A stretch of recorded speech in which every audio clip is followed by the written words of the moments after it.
Hello, this is a guy who likes fanfiction and is too lazy to read, so here is let's start this from the beginning in audio form. Check the description for the links to the author. Chapter 6, Genin Days 4. Let's start this from the beginning. Genin Days 4. Itaka needed to endure this frankly speaking embarrassing situation of himself being carried on a shoulder like a sack of potatoes for nearly 2 hours, and being soaking wet from the rain didn't improve his mood either. The only positive thing about this situation was that Anko had been kidnapped too, which didn't only mean that she didn't need to sneak after them but that she was carried the same way he was. At least this way, she would be too embarrassed herself to tease him about it later. Honestly, he couldn't help but think. She and Kisame would be best friends in no time if they ever meet. They're exactly the same. Then, finally, they apparently reached their destination, a part of the coast with no trees in sight, making it impossible to sneak up on them. Looking around further, he saw boats. Lots and lots of boats. Where do they want to bring us? The only location they could reach by boat was his eyes widened. The land of water. But that couldn't be right. The land of water was off limits for everyone, and while nobody else currently knew why it closed its borders yet, Itaka had the advantage of future knowledge. In fact, he had even heard some first-hand reports from Kisame. He didn't know if the country was already fighting a civil war or if the rebels were just starting to organize for one, but he was reasonably sure that neither side should have had either the time or the resources to send a team of their shinobi to kidnap random children from a neighborhood country. But if they have the money, which they surely do, they could arrange some mercenaries to do it for them. Itaka had some ideas regarding what one of the 5 great shinobi countries could get from kidnapping civilian children, and he didn't like any of them even one bit. However, he had currently other things to worry about. Itaka couldn't allow either himself or Anko to be transported into the land of water. That would be suicide, not just as a shinobi of Konoha but also as the wielder of a Kekkai Genkai. Judging from the face Anko was making, she knew that as well. He motioned her not to do anything yet. The kidnappers had already begun shipping the first children away, but nobody of them was too far out yet. He had a plan of how to rescue them, he only needed a bit more time. Tanaka-sensei and Yukio were probably waiting at the edge of the forest, just barely out of sight from where he and Anko were currently waiting to be shipped off, too. As soon as the two of them would start fighting the criminals, they would come to aid them against. Hey, Taro. Akito and Daichi found some shinobi sneaking around in the area. They're taking care of them at the moment, but we need to hurry this up a bit. We have no idea if there are any more of them close by. The person that had been spoken to, Taro, was, if the way everyone listened to his every command was anything to go by, the leader of this group. There wasn't much to see if you looked at him. Bako's coat hid most of his body and the bandages he had wrapped around his head hid everything but his eyes. However, Itaka didn't need to see how he looked like to know that he was dangerous. The way he held himself and the fact that his instincts were on high alert around him were more than enough indications for that. Well, Taro said. That's really annoying. But alright. Dai, Akea, Benjiro, go and help Akito and Daichi. No need risking some random shinobi disclose on our operation, so make sure you kill them without leaving too many signs behind that can lead others to us. The 3 addressed person nodded and vanished in a shunshin. That changed his plan. With these 3 gone, Taro was the only enemy shinobi left. All the other kidnappers, of which only 10 were still on land and not in one of the boats, were mere bandits. Anko and he should be able to beat them regardless of how uneasy he felt about the leader. It's not like they had much of a choice in this anyway. They needed to help their other teammates. While he had no doubts about Tanaka-sensei's abilities and knew that Yukio was a Chunin-level fighter, 5 against 2 weren't great odds. Especially when he didn't know the capabilities of these 5 particular enemies. This way, there was no guarantee they would be able to do anything for the other children, but they couldn't let themselves be stopped by that. Itaka freed himself from his bindings but held them in place to make it look as if he was still tied up. No need to give away he was free before he made his move, after all.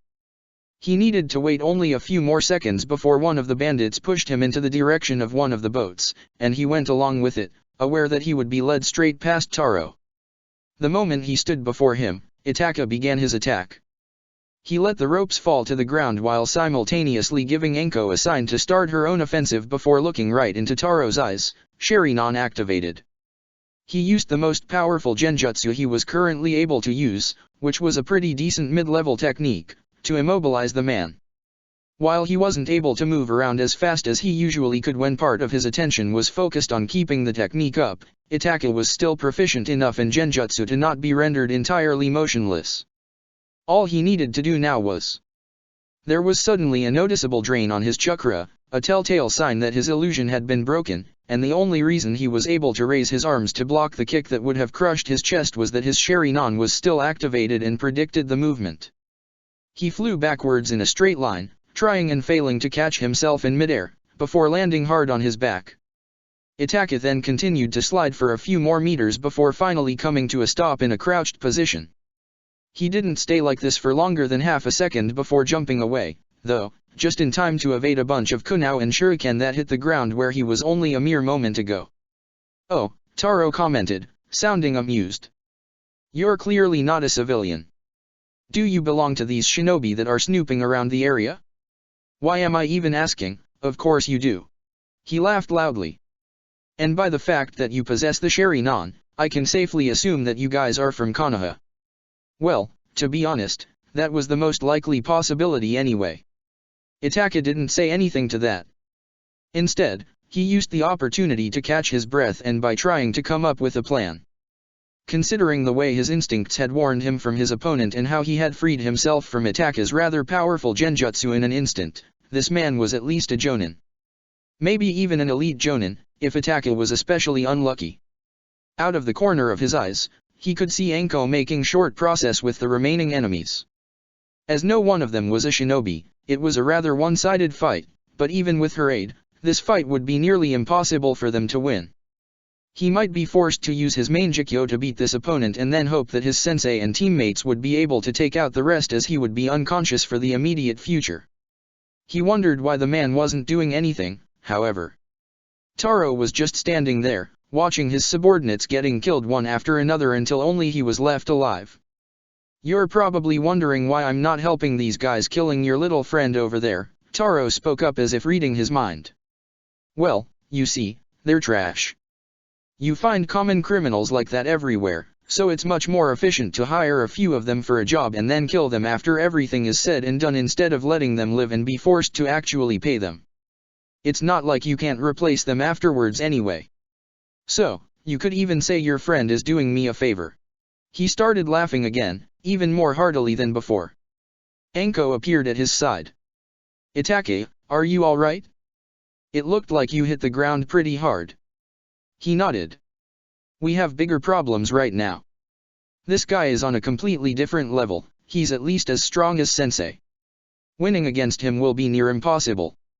She didn't argue with him, which meant she knew that as well. So, she continued after a few seconds.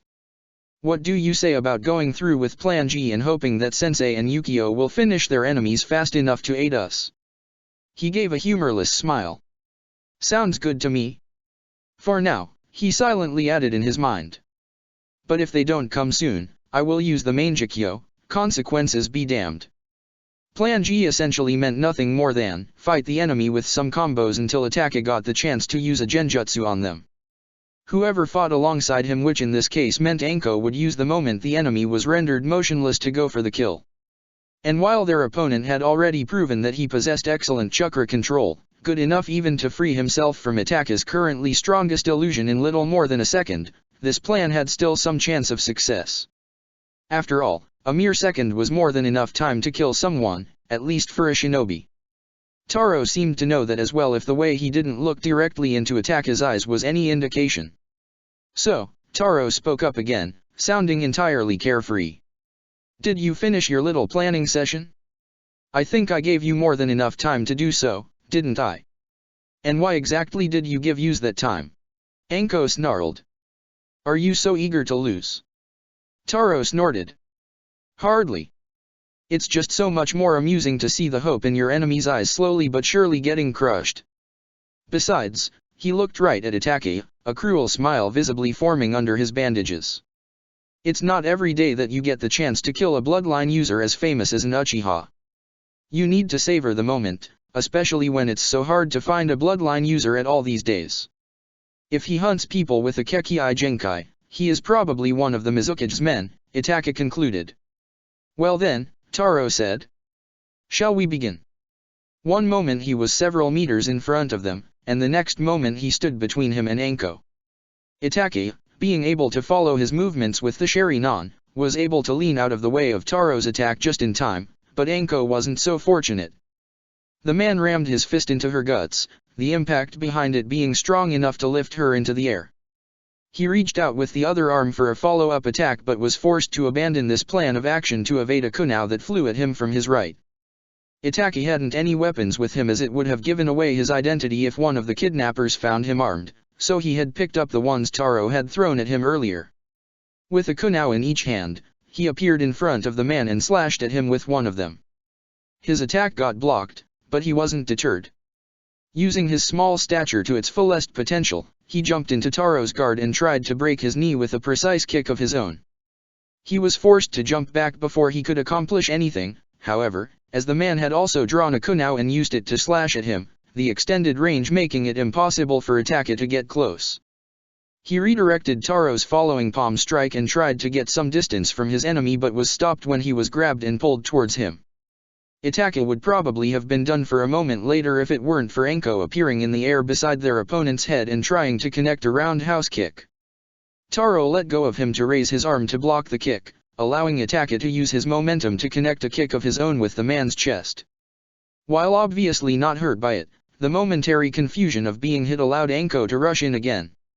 However, her attack to his waist was blocked and Anko needed to jump away again to evade his elbow strike to her head.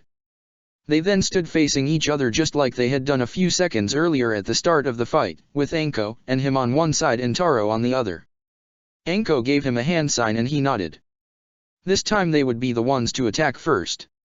Anko kicked forward with as much speed as she could, jumping at the waiting form of their opponent while Itaka appeared with a shunshin a bit to his left. Taro was prepared and probably even excited for another taijutsu bout, so he was understandably surprised when Anko came to a sudden stop just outside of his reach and jumped back while going through hand seals as fast as she could. Katon, Hosenkan no Jutsu. Fire Release, Phoenix Sage Fire Technique. Taro's eyes widened momentarily before he jumped back to evade the volley of small fireballs that flew at him only to suddenly throw his head around when he saw movements from his left. Shuriken Kage Bunshin no Jutsu. Shuriken Shadow Clone Technique. Out of nowhere, over 100 shuriken appeared, heading his way. With two different volleys of attacks heading his way from two directions, Taro saw himself forced to use a jutsu of his own. Suten, Sujin Hiki. Water Release, Water Formation Wall. He shot a great amount of water out from his mouth which quickly went on to create a wall of water around him that protected him from both their attacks.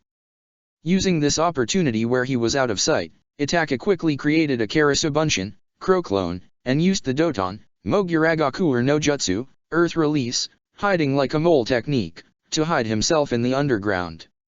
While it used more chakra than a fire release or a water release technique would have, it was still a rather basic technique that didn't require much chakra to begin with, so it would be fine. He could feel the fight continue a few seconds later, sensing the magnetic forces of Anko and Taro fighting each other on the surface. His clone was a bit more removed from the battle, standing almost 24 meters away. He couldn't risk being exposed as a clone yet, so he limited himself to support Anko from afar by throwing weapons and possibly even some jutsu. Itaka knew that the only reason Taro hadn't finished the fight yet was that he was enjoying himself far too much by playing with them. He wasn't complaining, of course, as this behavior was the only reason they had a small chance at winning this fight in the first place. He waited until he felt Anko back away to interfere. The moment Taro was nearly upon her, when he needed to make only one more step to be able to reach her, Itaka's arms shot out of the ground and caught him at his ankles. Losing his balance, the man fell to his knees and instinctively reached out with his hands to catch himself before his face could hit the ground. Anko, having waited for this opportunity, jumped forward and stabbed her kunai right in the back of his neck. For a mere second, Itaka thought they had somehow managed to beat the Jonin, but then his hands became wet and he felt how there were suddenly no longer any magnetic force from where the man's body should have hit the ground, and he knew that their offensive had failed. but when had he the time to create a water clone? Even with his superior speed, he shouldn't have been able to hide its creation from my Sharingan unless... His eyes widened. Unless he created it after I started to hide in the underground. That only left the question where the real one could be, as he should have been able to feel the real body's magnetic forces as long as his feet touched the ground, so he... The ocean. Itachi was basically going blind as long as he stayed beneath the surface, so he decided to come out of the ground again. He did so just in time to see the real Taro, who was indeed standing on the water surface finishing some hand seals. Suten, Suiryu Sanrenden no Jutsu. Water Release, Water Dragon Triple Step Technique. 3 gigantic dragons rose from the waters behind Taro and proceeded to show their majestic and violent beauty before starting to launch themselves right at Anko and him. The both of them immediately jumped to the side, hoping to dodge the attack, but it was hopeless. While they were able to evade the brunt of the attack, they were still hit and thrown away in a volley of water. They flew in a parallel line to the coast for what felt like an eternity, and Itachi felt his clone being destroyed and his summons vanishing before the two of them finally came to a stop. His sight was blurry and his body felt like it had been used as a training dummy for taijutsu practice for a week straight, but he still tried to stand up. This endeavor was cut short a second later when a foot pushed down on his chest, holding him securely in place. Looking up, he saw Taro standing above him, holding Anko up in the air with one hand at her throat. "I admit," he stated, "that you are more troublesome than you look. Seriously, you have decent teamwork and even had a pretty good strategy. Didn't see it coming that one of you would hide in the underground for a trap. Good thing that I expected something, though, and created the clone as a precautionary measure. Still, that's it for you. I would say I'm sorry, but that would be a lie." Itachi was just about to activate his Mangekyou, which wouldn't just make him fall unconscious for a few hours like it did the last time, but at least for a week or more if he didn't outright die, considering how low his current chakra reserves were, when Anko suddenly spat into the man's face. Then, Taro started to scream. Itachi instantly knew what had happened. Anko loved using poison and other substances in her attacks, something she hadn't been able to do in their current fight because they hadn't been able to bring any weapons of their own with them. Or at least, he had thought so. Now it was obvious that she somehow managed to bring something with her and had been just waiting for the right opportunity to use it, and she had just spat it into the man's face. The effect was quite apparent as the man was still wincing in pain and stumbling backwards. And then Itachi had an idea. Their original plan, Plan G, wasn't going to work. Whatever substance Anko had into Taro's face was seemingly not a very potent one, considering the man was already starting to calm down. He would probably be able to open his eyes in a few seconds. Unfortunately, simply attacking him wouldn't do the job. The man was still a Jonin and fighting without one of their senses was mandatory at that level, after all, but they could use his momentary distraction to make him think he was in a genjutsu. Using the same jutsu as before, a combination of a crow clone and the Doton, Moguragaku or no jutsu, earth release, hiding like a mole technique, his real body hid in the underground again while his clone took his former position. However, this time, his clone didn't look like a carbon copy of himself but was only half-formed and had dozens of crows flying around him instead. Just like he liked to present himself to his enemies in his illusions. He finished just in time for Taro to open his eyes. "What?" he murmured, pain and anger still audible in his voice. "A genjutsu?" he scoffed. "That's not gonna work on me, kid. I proved that earlier, didn't I?" Forming the seal for Ram, he noticeably disrupted his chakra flow. Obviously, as they weren't actually in an illusion, nothing happened. Taro blinked. "What the hell? Why can't I break free?" He tried to release the genjutsu again, and then once more, before looking at him. "You. No way you can use an illusion more powerful than the one at the beginning. What are you playing at?" he screamed. "Do you understand it now?" his clone asked, its voice devoid of emotion. "Before my eyes, all your skills become meaningless. I may have underestimated you at the beginning, using only a weak technique to bind you, but I know better now." The moment our eyes met, less than a heartbeat after Anko spat into your face, I was able to use the most powerful genjutsu in my arsenal. There is no escape from here. Hopefully Anko regains her breath soon and kills him, he thought. As long as Taro thought this was an illusion, he would probably not act on anything he saw. If Anko attacked him now, he would most likely assume that it was a trick to lead him to a position of attack his choosing. Going along with that would be like signing his death sentence. Also, much more important, if he thought nothing here was real anyway, then why should he block attacks, right? Are you kidding me? No matter how talented you are, there is simply no way a kid like you can create such a powerful genjutsu. He shrugged. My village calls me a once-in-a-lifetime prodigy. Such a title needs to come from somewhere, don't you think? Taro growled and threw a kunao at him, probably more out of annoyance than because he thought it would actually do something. He let it hit his clone and it went right through his chest, leaving a hole behind. Not for long, though, as some crows flew to him and healed the injury almost instantly. His opponent scoffed again, having regained his calm. Nice trick you got there, I'll give you that. But shall I tell you something funny? This doesn't mean anything. The weakness of illusions like this, where you want to manipulate an enemy in the real world through what you show them inside the genjutsu, is that your enemies can still use techniques of their own. And seeing that I don't have any comrades in the area, I can just blow up the entire coast. Itake's eyes, both the clones and the real ones, widened. He had no kunao nor shuriken left to throw and ninjutsu would be too slow, so all he could do when he saw Taro weave through hand seals was to rush at him as fast as he could, knowing full well he wouldn't be in time. Suten, Daibakufu no Jutsu. Water release, Great Waterfall Technique. An absolutely ridiculous amount of water rose from the ocean into the air just like it had done when Itake had observed Kisame using that technique from time to time. If this hit them, it would be over. There was no way to survive being hit by this technique, not when it was strong enough to hollow out the ground and devastate the area similar to a natural disaster. He saw something fly past him, and a second later a kunao embedded itself into Taro's throat. The last thing Itake saw of the man were his wide and unbelieving eyes before the man fell to the ground. But there was no time to celebrate, as without the man controlling the water that was already in the air, there was nothing that stopped it from falling down again. While this wouldn't be as devastating as the original attack, it would still be enough to potentially kill them. Without hesitation, his real body emerged from the ground beside Anko, pushed her as close to him as he could, and activated his main Jikyoshari Non. Susanoo. Itake had barely enough time to create some skeletal protection before the water hit them and his world went dark. Chapter 7, Genin Days V. Let's start this from the beginning. Genin Days V. Just like any other good shinobi who didn't know where exactly they were, Itake didn't give any outwardly sign that he was awake when he woke up. Instead, he let his senses feel out the area. The closest and only presence he could feel was right beside him, and he instantly recognized it as Anko's.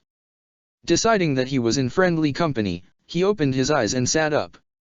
Anko sat pretty close to his right, and a small, smokeless fire was to their left. He nodded approvingly at that. As it apparently wasn't night yet, or not anymore. How long had he been unconscious? The light of the fire didn't give them away, and as Anko had made sure that it was smokeless, they wouldn't be spotted from far away. Itake! Anko exclaimed, cutting his thoughts short. You're finally awake. I don't have any medical knowledge, so I wasn't able to do more than give you a superficial check. I was afraid you might have some internal injuries or something when you didn't wake up. I think he started to speak before a coughing fit forced him to stop. For one unreasonable moment, Itake actually feared fate had caught up with him and that this was his illness acting up again, but he forced himself to calm down quickly, realizing that this was impossible. Hey, take it slowly, you hear me? You just woke up. Here, drink some water. It's from a nearby river and I've already filtered and boiled it, so it should be fine. He nodded thankfully before accepting the water, drinking it directly from the stone Anko pushed into his hands. It seemed she had taken some big rock and carved into it until it could serve as a bowl. After he finished his drink, he tried speaking again, this time with more success than before. I'm fine. I don't feel too bad, at least not considering the situation. How long have I been out of it? Anko nodded, accepting his words without questioning them. I'm not sure how long we have been unconscious, but I woke up about 12 hours ago. Considering I didn't start to feel hungry until maybe an hour or so ago, I don't think we were out cold for very long. Maybe a handful of hours. And before you ask, no, I don't know where we are for sure, but I have a pretty good guess. You should be able to figure it out pretty easily too. Anko was right. He didn't feel too hungry either. Probably more than her, though, seeing that he had used much more chakra in the fight against Taro. And thinking of the man. Congratulations on killing Taro and his subordinates. At least we don't need to worry about them searching for us anymore. Unexpectedly, Anko shook her head.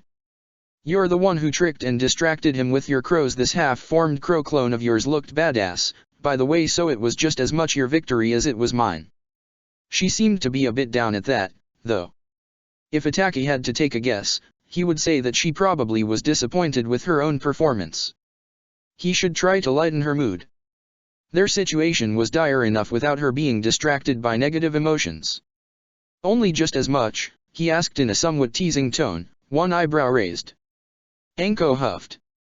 Yes, only just as much. After all, I can't go around and say I was saved by a midget like you, can I now? He smiled at that before becoming serious again and looking around once more. They were on a small clearing with their backs to a big tree and with dense fog surrounding them, making it impossible to look farther than the line of trees that marked the border of the clearing. Yes, Anko had been right. He was pretty sure he knew where they were, and he didn't like it one bit. We're in the land of water. She grimly nodded back. Looks like it. That wasn't good at all. Taro's attack had obviously swept them into the sea, and from there, they must have drifted in the water until they reached land. Honestly, they had so incredible luck that they hadn't drowned, it was almost as hard to believe. And the fact that he had been so close to dying again, that was terrifying. He pushed that thought aside, knowing that now wasn't the time to think about things like that, but he would need to deal with this at some point.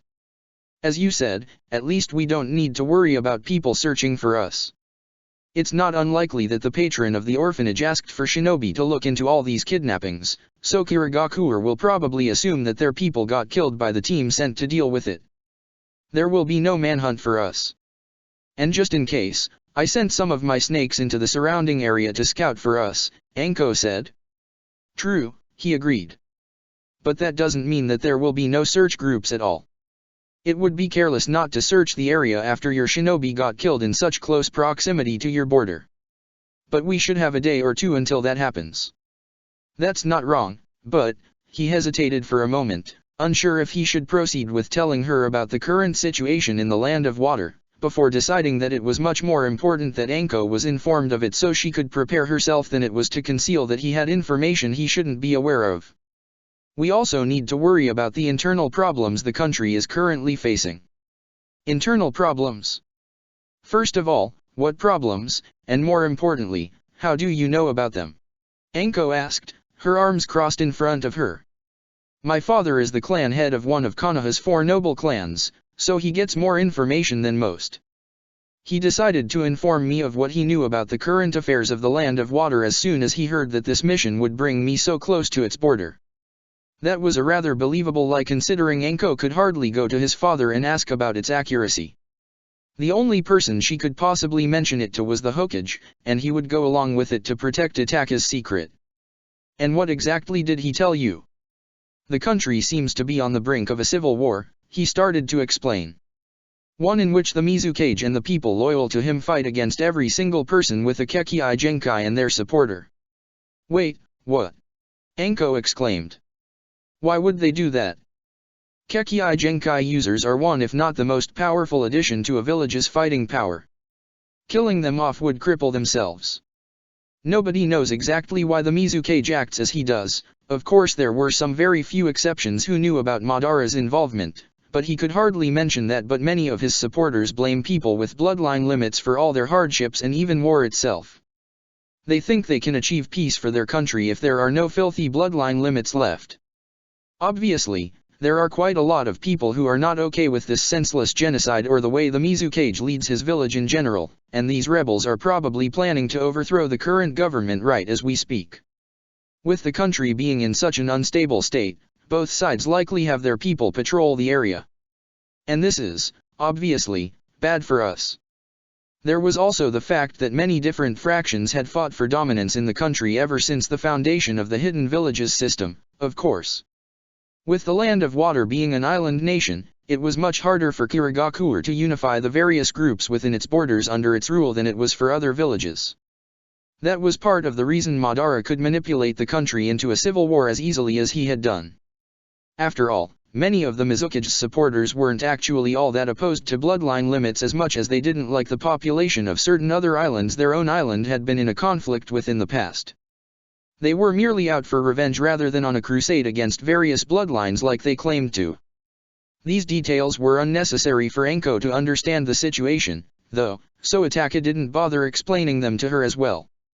After being silent for a few minutes, Anko summarized the situation pretty precisely. Wow, this is so fucked up. They were on the road jumping from tree to tree didn't seem like a good idea this deep in enemy territory for about 2 hours now. They had departed from the clearing Itaki had woken up on as soon as the sun had set and started to head west. No matter where exactly they were, as long as they headed into that direction, they should come to the westernmost coast and from there they could run over the water until they reached the shore. From there, it was just a small way till they reached home. Unfortunately, it wasn't an option to search for the rest of their team as it was standard procedure to return to the village to get some real search parties if genin were lost in active duty, meaning Yukio and their sensei were probably already on their way home if they were still alive, that was.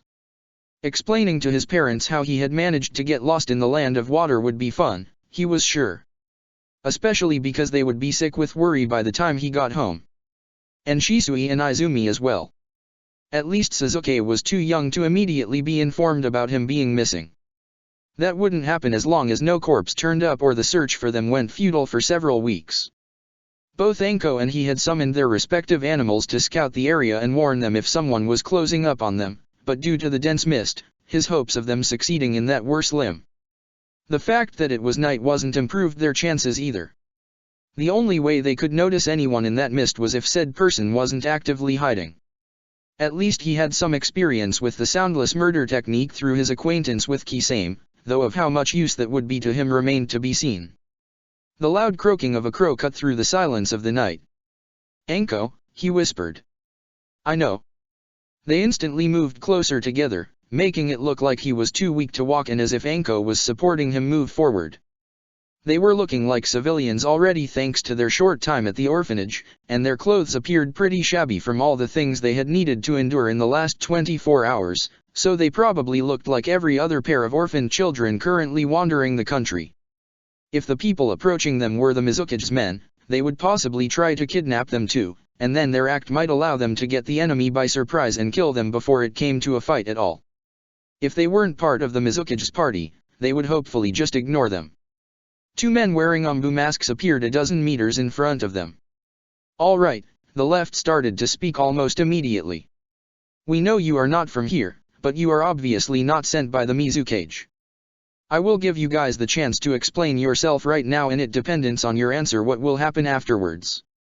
So, start talking, who are you and why are you here?" That wasn't what he had been expecting, and it made him unsure of how to act.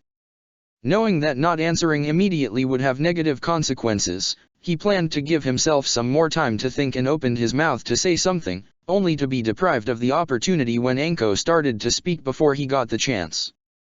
"We're shinobi of Konohagakure. We stranded here wherever here actually is by accident. In fact, we're currently on our way home." All right, he could work with that. Frankly speaking, he would most likely have told them the truth too after some deliberating as they were obviously already aware of them being foreigners, but he preferred to think things through more thoroughly before acting. Still, with them suspecting them, even a little lie could have terrible consequences, so going with the truth for the time being wasn't too bad. Also, given what the Anbu had said, it was pretty likely that they were rebels, which also explained why they weren't attacked the very moment they met. Yes, it seemed that this way of proceeding was indeed the best. The 2 people opposite of them didn't visibly react, but there was surprise and skepticism in their voice when the same Anbu from before spoke up again. "Shinobi of Konohagakure, you say? And what proof do you have of that? I don't see a forehead protector with the Konoha symbol on it, or even a forward protector at all. We could demonstrate a technique that nobody but a shinobi of Konoha would be able to use. He decided to join the conversation before things could escalate any further. I think you're aware of Orochimaru, he asked, and the way they tensed after only hearing his name was proof enough to answer that. My teammate is his former student, and just like him, she made a contract with the snakes. A contract that is only found in Konoha. With your consent, she could summon a snake for you. It was a bit of a gamble considering that it would be careless of them to allow an unknown shinobi to use a jutsu, but it was currently their best bet.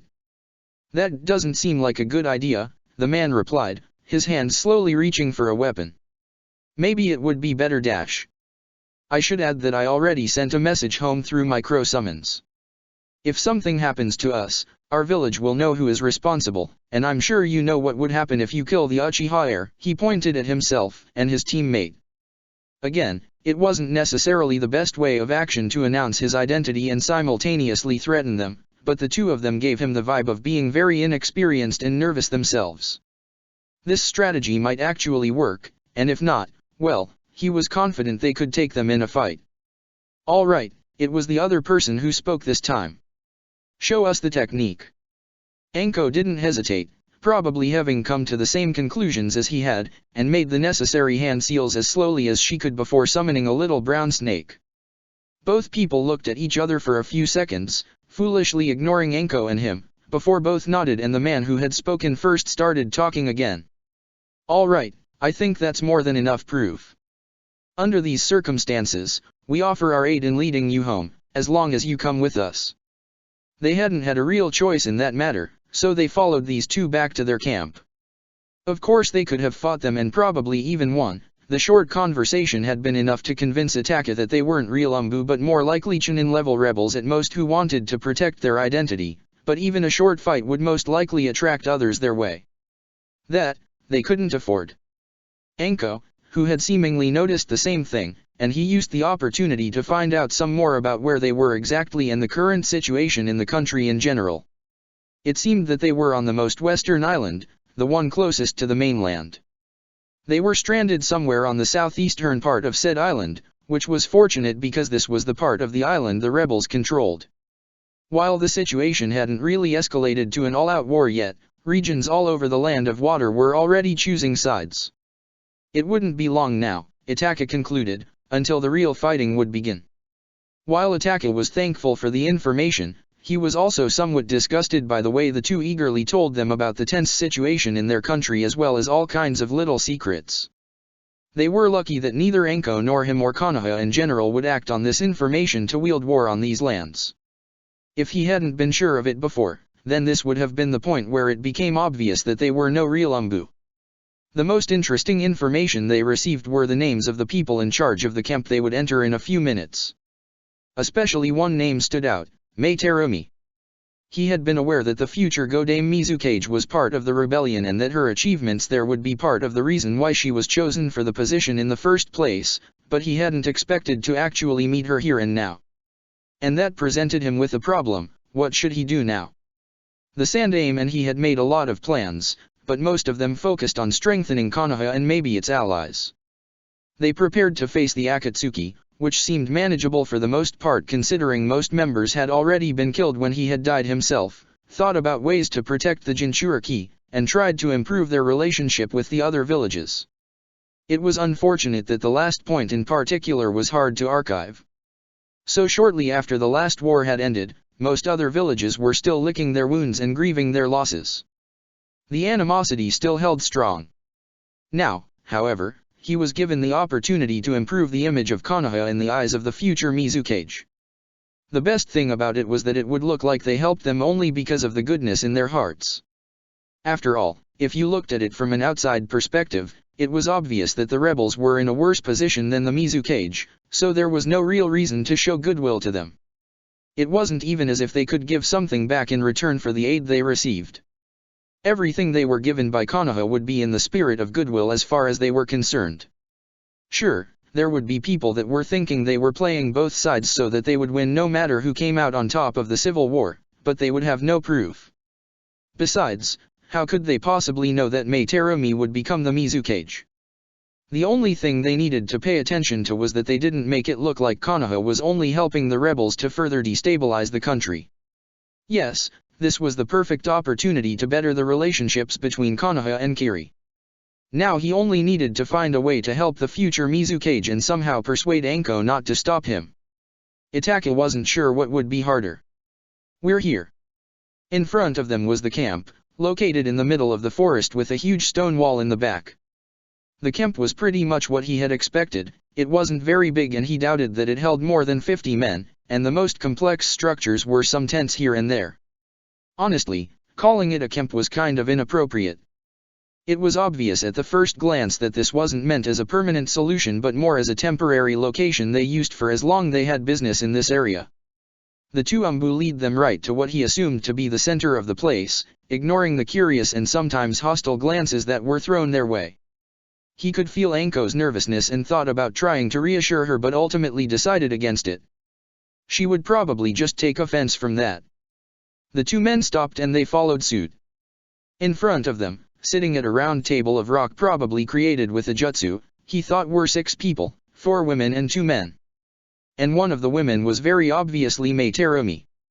He had never actually met her face to face before, but he had seen pictures, and the auburn-haired woman, easily the youngest person at the table, was definitively her. She looked to be around 16 or 17 years old, which now that he thought about it was a big help in creating a timeline. If he remembered correctly, and he was sure he did, then she became Mizukage in her early 20s, which meant that. "Why did you bring some children to the camp?" The voice of the oldest-looking man, who appeared to be in his late 50s, interrupted his thoughts. "We don't have the capacity to take in every orphan you find, especially not in this small camp. You should know that." "Excuse us, Takahashi-sama, but one of the Umbu tried to explain but was interrupted by the same old man as before. "There is no excuse. Now that they know our location, we have no choice but to let them stay here, which means we have 2 more mouths to feed. We don't have enough resources to Takahashi-san, there is no need to become so loud. Please calm down. You're embarrassing yourself right now." It was Mei that interrupted the old man, who indeed shut up after a murmured yes, "Mei-san." In fact, every other person at the table looked at her as if they expected her to make the decision. Interesting, he thought. I didn't expect her to be such a prominent figure of the rebellion already. It's even more impressive when one is considering her youth. "You can leave now," she said to the two Umbu, who nodded thankfully and vanished a second later. "You too," she turned to look at Anko and him now. "Would you be so nice and explain who you are?" Anko stepped forward first, looking as confident as ever and not showing any of the nervousness he knew she must feel. "My name is Anko Mitarashi. This is my teammate, Itachi Uchiha. We're shinobi of Konohagakure who landed here after a fight at the coast of the Land of Woods ended with us being swept away into the sea. We woke up at your coast only recently, and when your men offered us their aid in returning home, we went with them. And now we're here." Really, it was easy to forget that Anko could be great at negotiations when she stayed calm and collected. It was a shame she only rarely chose to act like this. A surprised murmur broke out after she finished, and even Mei's eyebrows rose in silent surprise. Multiple people opened their mouths to speak, but one raised hand by Mei stopped them in the process. "Shinobi from Konoha? You're far away from home, then. Unfortunately, I don't know if we can actually let you go home as easily as that. Our country's situation is very delicate at the moment, you see. We need to discuss this before making a decision, so if you Wait, what?" Anko exclaimed, taking another step forward. "You can't just Anko," he interrupted her calmly while grabbing her by the shoulder to stop her from taking another step. "Please calm down. We don't need additional trouble." She glared at him. "You can't ask me to stay calm after she said something like that. If you can't stay calm, leave the talking to me. I don't want you to offend our hosts. That would lead to really unfortunate consequences we should try to avoid." She looked at him for a few moments, during which Itachi was actually surprised no one else interrupted them, before finally nodding and stepping behind him. "Fine, then talk." "Well," Mei said and giggled silently when he turned around to face her. "That was interesting. and intense. I would think you were a couple if you were a bit older, you know. Not looking at Anko as he was not interested in seeing her reaction to such a comment, he said, "Please forgive my teammate's rashness. Patience isn't her strongest suit." He ignored the glare he could feel at the back of his head. "If I may, could I please ask a question?" "Fire away," she simply answered with a smile and a careless motion of her hand. "The problem you're facing is that you don't want the other nations to find out about this intern conflict in your country, correct? Because if that is the case, I'm sorry to tell you that it's already too late for that." Her easygoing attitude vanished in less than a second. "Explain." "My father is the head of the Uchiha clan, one of the 4 noble clans of Konoha. He gets more information than most, information he often shares with me, so I can confidently say that at least the higher UPS from Konoha already know about this conflict. I can't say anything certain for the other nations, but at least Kyumigakuer could possibly also know about it. Forcing us to stay here or even killing us will archive nothing other than offending our village." There was a moment of silence before Mei started to speak again. "How did they find out? The borders are shut, no information should be able to enter or leave this country. I don't think you're naive enough to believe that, Terumi-sama. It's impossible to completely shut off an entire country from the rest of the world. There will always be a few people who manage to escape abroad and tell their stories. We encountered a few Kirinin on our mission, for example. It's their fault that we even stranded here in the first place." "And what exactly was your mission?" "We received information that many children got kidnapped from an orphanage at the coast of the Land of Woods during the last few weeks. Probably even longer. We were sent with our team to take care of the people responsible, which we assumed to be common bandits. However, it turned out that the leading force behind these kidnappings were shinobi instead. Shinobi from Kirigakuer. And by the comments the one who I assume was their leader made about Kekkei Genkais in general, I'm confident they were not affiliated with you but the Mizukage instead." "Wait, children, you say?" one of the other women at the table exclaimed in surprise. "We have noted an increasing number of orphan children arriving in several villages that support our cause, Mei-sama. And we just talked about the increased number of vanished people under our protection. This has to be connected. We need to dash." "Yes, thank you, Ito-san." Mei interrupted her. Turning back to them, she continued, "Mitarashi-san, Uchiha-san, I'm sure you noticed that I and my friends here have much to discuss. I will come back to you later. Until then, please enjoy our hospitality." When she turned around once again to face the other men and women at the table, an Umbu appeared at their side, and from the way they held themselves, Itaka was sure it was a real one this time. With no other choice, both he and Anko followed them when they began leading them away. All the while, Itaka could only hope that he wasn't making a grave mistake. Chapter 8, Genin Days 6. Let's start this from the beginning. Genin Days 6. They had to wait for nearly 8 hours, during which Itaka thankful noted that they were indeed treated more like guests rather than like prisoners before Mei finally came to talk to them. Unfortunately, he had to spend this time alone with the foul-tempered Anko as well as their guard, of course, which was anything but comfortable. "It was a stupid idea to come here," she was ranting just now. "They have no reason to let us go. And you just went along with it. Are you so eager to die when you are only 6 years old?" "Technically," he said, "I would die as a 7-year-old, seeing that my birthday has passed several days ago." Of course, that hadn't been the correct thing to say either. "What? When? And why didn't you say anything?" Well, at least she now sounds more surprised and offended than angry. "On the 2nd day after we arrived at the orphanage. And I saw no reason to tell anyone because we were on a mission, which has priority. But you could have told us anyway. We need to celebrate later. You know, if we survive this and all." "Oh, what do you say about Dash?" As interesting as this conversation seems to be, I'm afraid I must interrupt it. Another voice mercifully stopped Anko before she could go on about what plans she had for his birthday party. Not that he planned to have one in the first place, mind you, but Anko was the kind of person that didn't understand the meaning of no. "Terumi-sama," he said while turning around. "How can we help you?" "Oh, you already did." She gave him a smile. The information about your mission was most helpful. We compared the numbers, and it seems there was an increase in assassinations of our supporters in the villages where an increasing number of orphan children were reported the weeks prior as well. While no definite proof, this put together with the information you provided us with draws a clear picture. These things must be connected. Should you tell us that? Anko asked. Isn't this some kind of secret you should keep away from us so that we can't tell anyone about it? Terumi scoffed. After Ito-san ran her mouth while you were still in our presence, I sincerely doubt you couldn't have come to the same conclusion on your own. Be it as it may be, we need to do something about this. All the children must be brought somewhere before they can be forced to obey and spy for the Mizukage, and the most logical choice would be their headquarters on this island that is located on the south coast.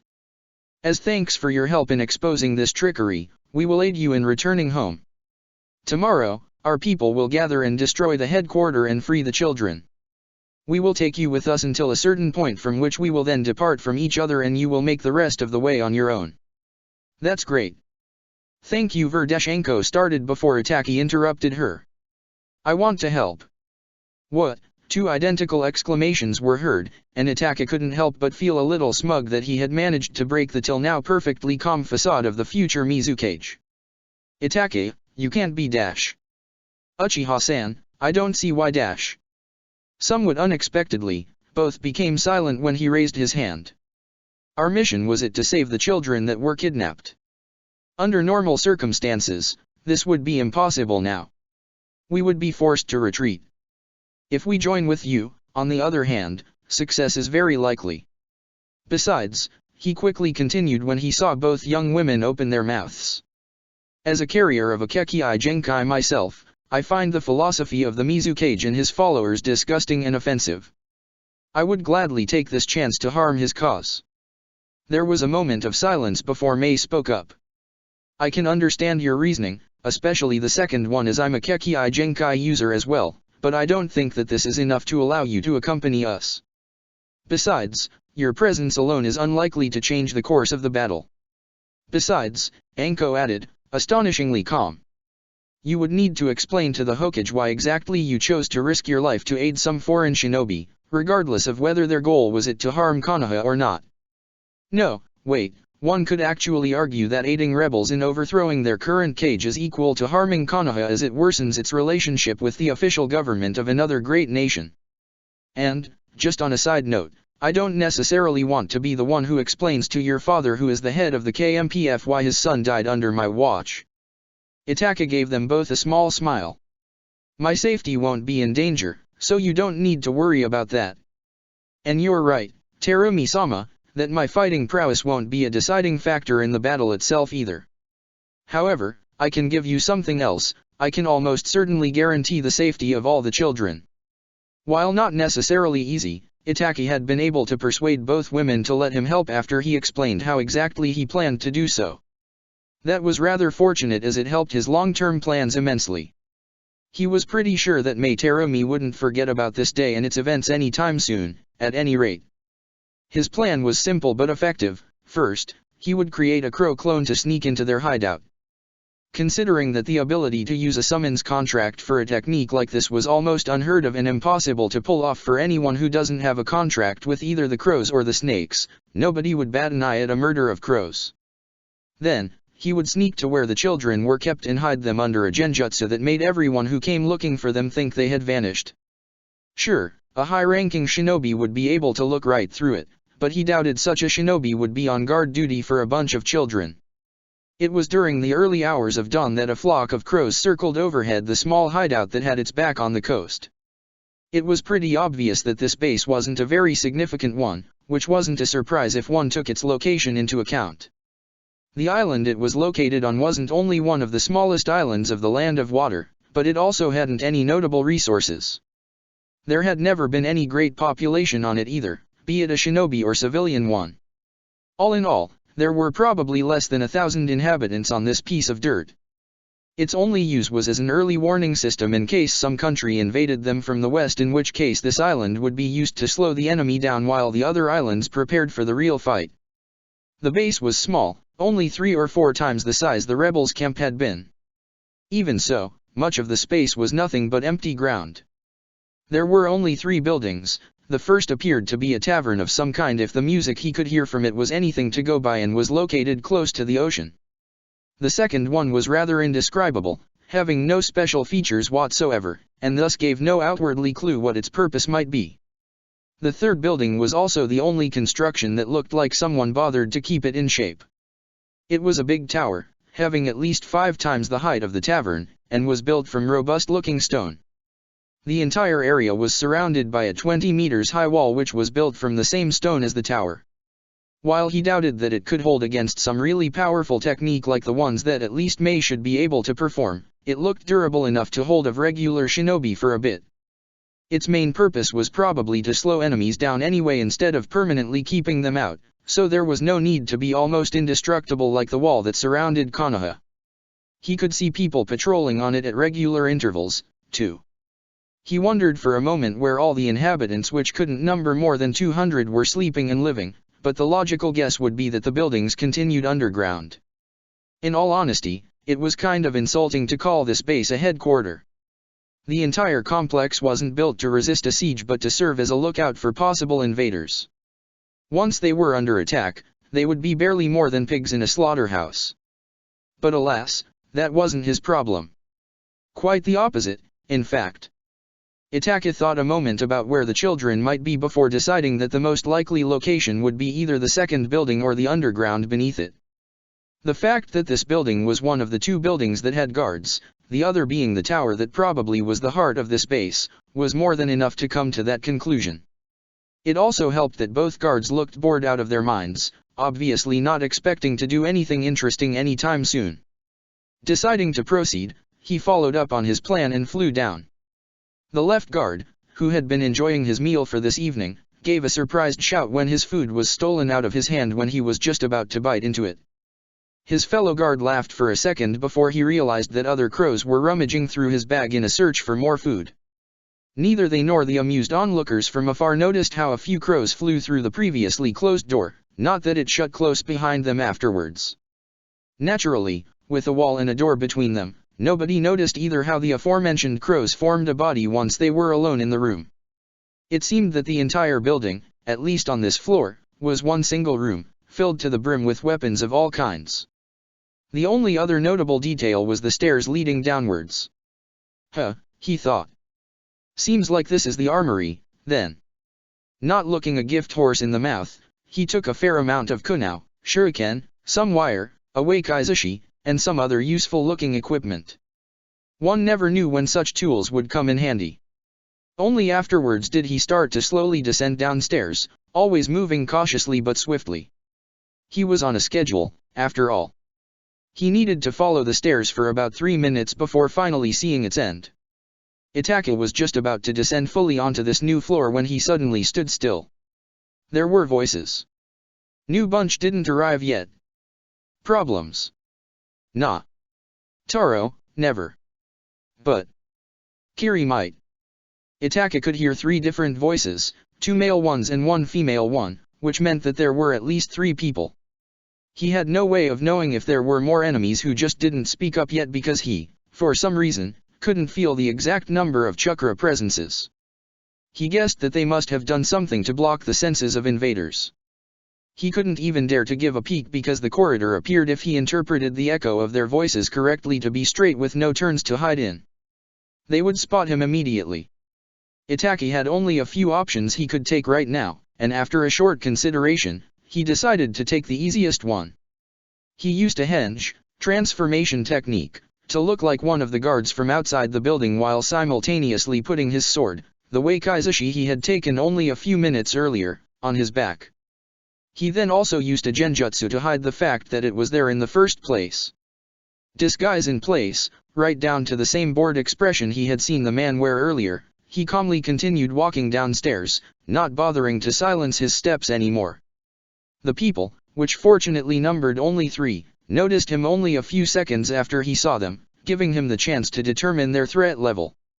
There were indeed 2 men and 1 woman, the latter apparently also being the only fighter of the group while the other 2 looked more like scientists.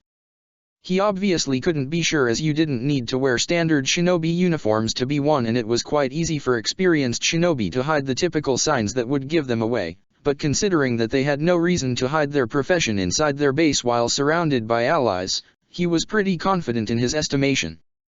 "Shindo? What are you doing down here? You know you can't skip your shift again or you will be punished," the sole woman of the group said, sounding exasperated and annoyed at the same time. The way she shook her head, making her brown ponytail shake with her every move, and massaged her brows gave the impression that this wasn't the first time Shindo had skipped his duty and that she was used to it by now. Itaka didn't stop walking when he gave a weak smile in response, raising his right hand as if to scratch the back of his head. "Only a few more steps." I know. But there were these crazy crows, you know. They came down from the sky to dash." He didn't finish the sentence. As soon as he was in range, he grabbed the handle of his sword with his right hand, the one he had put into position when he had started to scratch the back of his head, and slashed it downwards at the kunoichi. The woman hadn't even time to widen her eyes in surprise before she was dead.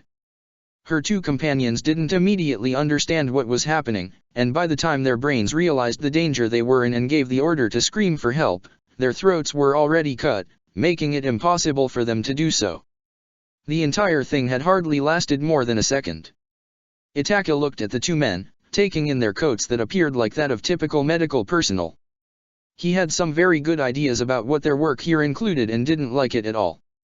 Even more so when he thought about the fact that their patients were children.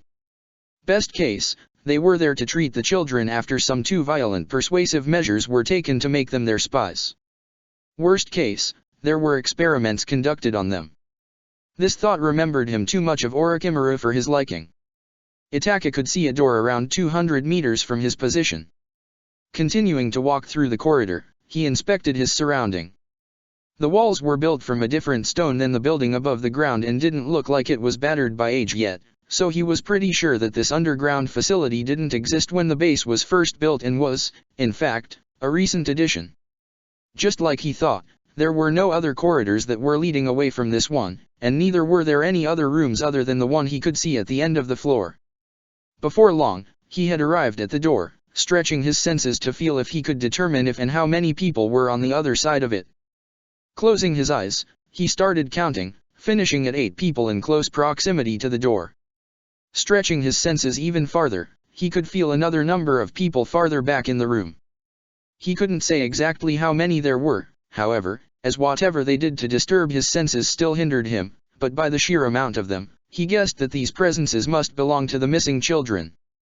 Itaka felt a wave of relief flowing through his body, happy that he had chosen correctly when he decided that this must be the building they were held in. He didn't think that there would be enough time to change his mind now and try to infiltrate another building before the attack began had he been wrong. He opened the door and jumped into action, his Sharingan blazing. Instantly noting that 5 of the 8 people wore clothes that identified them as medical personnel, he gave them the lower priority and attacked the other 3 shinobi first.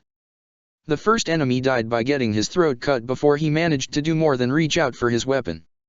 The second one was faster and slashed at him with a sword which he blocked with his Wakaizushi. Itaka jumped away from his spot to evade the third enemy's shuriken, all the while defending himself from the sword strikes from the person in front of him. "How did a Uchiha get in here?" one of them exclaimed angrily. "I don't argue," his partner tried to answer, but stopped talking when one of Itaka's slashes hit his shoulder. Momentarily distracted, Itaka gave him a roundhouse kick to the face and moved to finish the job only to be stopped by the last enemy. Getting some distance from both enemies, he started weaving hand seals. Katon, Gokakyu no Jutsu. Fire release, great fireball technique. The shinobi that had just saved his comrade had been in the process of forming hand seals of his own, probably to defend himself and his partner from the attack, but was left standing to gawk at the screaming bodies of the medical personnel that had tried to flee the room and had been the true target of Itaka's attack. "Damn you, you brat," he screamed and rushed at him with new drive, ignoring his partner's cries to stop. Itaka waited until his enemy was almost right in front of him, with only 10 meters distance between them, to simultaneously use a low-level genjutsu on him and throw his sword. As he was technically a clone, his chakra reserves were more limited than that of his original self because he couldn't regenerate any chakra of his own. That meant that he couldn't risk wasting chakra by trying to use a genjutsu on his enemies without being certain that it would bring him the kill. Right now was such a situation. Even if the man had the necessary chakra control, which was a likely possibility to break free, he would probably be too enraged to concentrate enough to do so fast enough to evade the sword that was flying at him right now. The likelihood of him surviving the attack was somewhere around 0. He didn't break free. 2 down, 1 left, he thought grimly, ignoring the smell of burned human flesh from the corner where the medical personnel had died. 1 second later, he had to concentrate on not falling to the ground as the earth began to shake and the sound of explosions could be heard from the distance. The rebels' attack had begun. His attention snapped back to the last living enemy when he saw him forming hand seals from the corner of his eyes. Realizing due to his Sharingan what technique the enemy was preparing for, he quickly decided on a plan and rushed in his direction. Suten, Mizu Kamikiri. Water release, rising water slicer. A linear wave of water shot out of the man's mouth that aimed straight at Itaka's head, but he didn't dodge. Instead, he let the attack hit his body, piercing him right through his head. The body instantaneously dissolved into dozens of crows, all of them flying in the Kirinan's direction. The man hadn't time to utter more than a surprised what the desh before a half-reformed Itaka pierced his head with a kunao of his own. The entire fight hadn't even lasted 2 minutes. He checked his reserves just to realize that he had barely a sixth of his chakra left. It would be enough for the genjutsu he had in mind, but he doubted he could hold it for more than half an hour, if even that long at all. It just needed to be enough, then. Itaka went over to the corner where the children were locked up in the back of the room behind a row of metal bars. Counting them quickly, he realized that there were over 30 of them, together with the children that were already doing spy work for the Mizu Cage all around the nation. The number of children excelled the number of missing children at the orphanage by a large margin. This, at least, proved his suspicion that the shinobi of this hideout also kidnapped children from elsewhere than the orphanage, probably from other spots at the coast of the Land of Wood and from diverse villages of the islands itself. "Don't worry," he told them while trying to sound as soothing as he could. "I'm here to help you. I will stay here until my friends come to help me get you out of this place, all right?" None of the children, all of which were cowering as far away from the bars as possible, replied. He suppressed a sigh. It made sense that they didn't trust him after they had witnessed him kill the other people in the room, even if these people were their captors. It would be great if he could use a genjutsu to let all of them fall asleep, but he unfortunately wasn't in a position to do so with his low reserves, as it would just cut off from the time he could hold the illusion to hide them. Speaking of which, Itaka concentrated for a moment before making a few hand seals, creating an illusion that would make it look like the metal bars were destroyed and the children behind it were gone. This wasn't an especially powerful illusion, but it would do. He doubted whoever would be sent to check on the kids would expect a genjutsu hiding them instead of just assuming they were gone, so they would probably not even check for one. And even if they did, it was still very likely that they weren't very capable in detecting genjutsu, and certainly not one created by him, as every talented shinobi was needed to defend their base. Now he had only to maintain this technique until support arrived. Around 20 minutes later and a few kilometers away from the fighting, Itaka opened his eyes with a smile, having just received the memories of his dissolved clone. Looking up, he saw Anko and a clone of Terumi Mei looking down at him questioningly from where they stood to his right, waiting for his report. The mission was a success. Chapter 9, Genin Days 7. Let's start this from the beginning. Genin Days 7.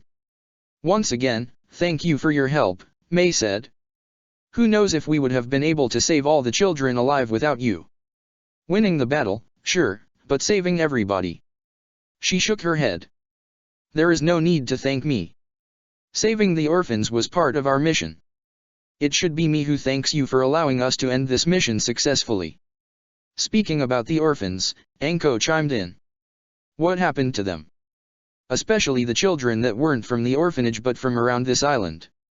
Mei gave her a small smile.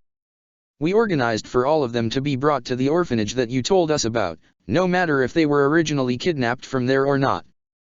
We have regrettably not enough resources to keep all of them under our protection, and the situation in this country will turn much more violent very soon. That's no place for children, especially not orphans. She made it a point not to look at him when she said that part, but Itaki ignored it. After all, it wasn't as if he disagreed with her. We also told all our people on this island about you, so you should have no problem reaching your destination. You only need to run west until you reach the coast, which you should be able to do within 2 or 3 hours, and then continue running over the water for another 2 to reach land. Itaki and Anko nodded their thanks at that. After a moment, he started speaking again. Regarding what I asked you about. We will try, but I can't give you more than a week. We can't spare even one man any longer than that. I understand. 1 week should be enough for his plan, so there was no need to worry. It was surprisingly nice meeting you, given your background, May said in good humor. But I'm afraid our time is over now. I have important duties to fulfill, after all. But rest assured, I will not forget what you have done for us. With that, she vanished with a shunshin. They had been running for nearly 2 hours when Itaka finally decided to break the silence. You seem to be in a bad mood. Everything went well, didn't it? He had expected some sassy comment or even an annoyed glare in response, but she only gave him a glance from the corner of her eyes before returning to look forwards. It's just. I was pretty useless, wasn't I? He blinked in surprise. Why would you think that? Both of us would be dead if you hadn't killed Dash. I'm not talking about the mission in general. She snapped. After we stranded on this island, I did nothing more than follow you around and accept your decisions. I haven't contributed anything noteworthy while we were here, but you somehow managed to get ourselves in the rebels' good grace. But I was useless. Itaki hesitated. He could be truthful and risk hurting her feelings, or he could try to soothe her to cheer her up. You're right. He decided to go with the first option. After we arrived on this island and we were put in a situation where your fighting prowess didn't matter, you didn't contribute anything to our continued survival. Anko didn't explode, but she started clenching her fists. But, he continued, catching her attention, that's not the case because you're useless or dumb. You just didn't think things through. What do you mean? She demanded. You are an impulsive person who lets her emotions dictate her actions way too much. While you manage to stay calm and concentrated in battles, outside of it, you lose your calm all the time. I do not doubt that you would be an amazing kunoichi, rather than just one with great potential like you are now if you had better control over your emotions. Who knows? Maybe telling her the truth bluntly like that might be enough to make her actually think about it and improve herself.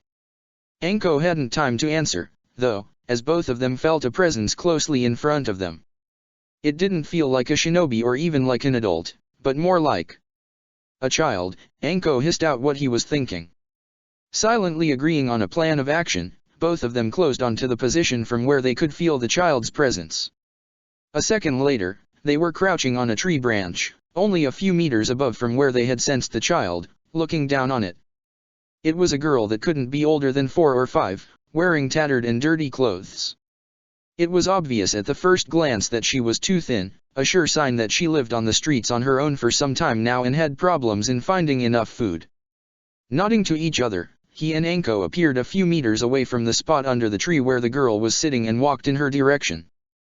There was no reason to scare her by just appearing in front of her out of nowhere, after all.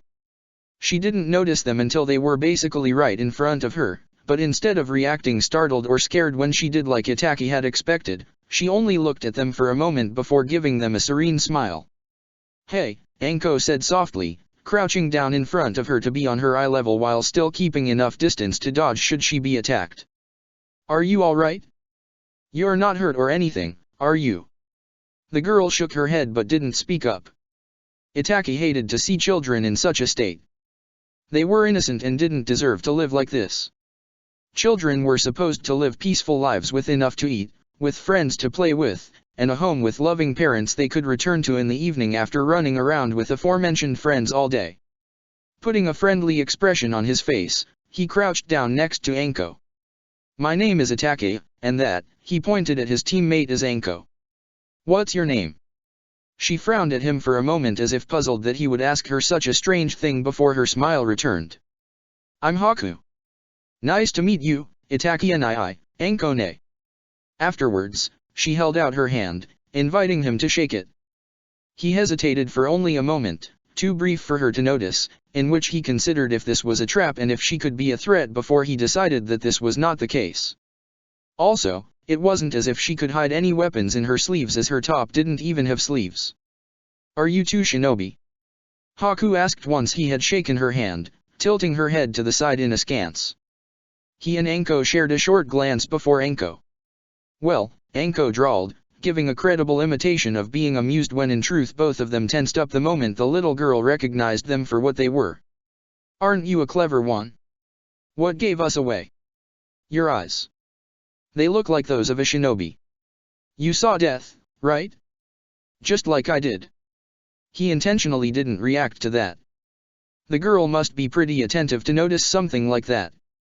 Of course, neither Anko nor him had really tried to hide their profession, seeing that their non-existent equip and commoner clothes would usually be enough to fool a mere child, but to instantly recognize them was still impressive. It was also important to note that even the most talented actors often forget to show real emotions with their eyes during their acts. Well, either that or they were just unable to fake them convincingly. This was also one of the most common mistakes Genin made in the beginning that needed to be corrected by their instructors before they could be sent on undercover missions.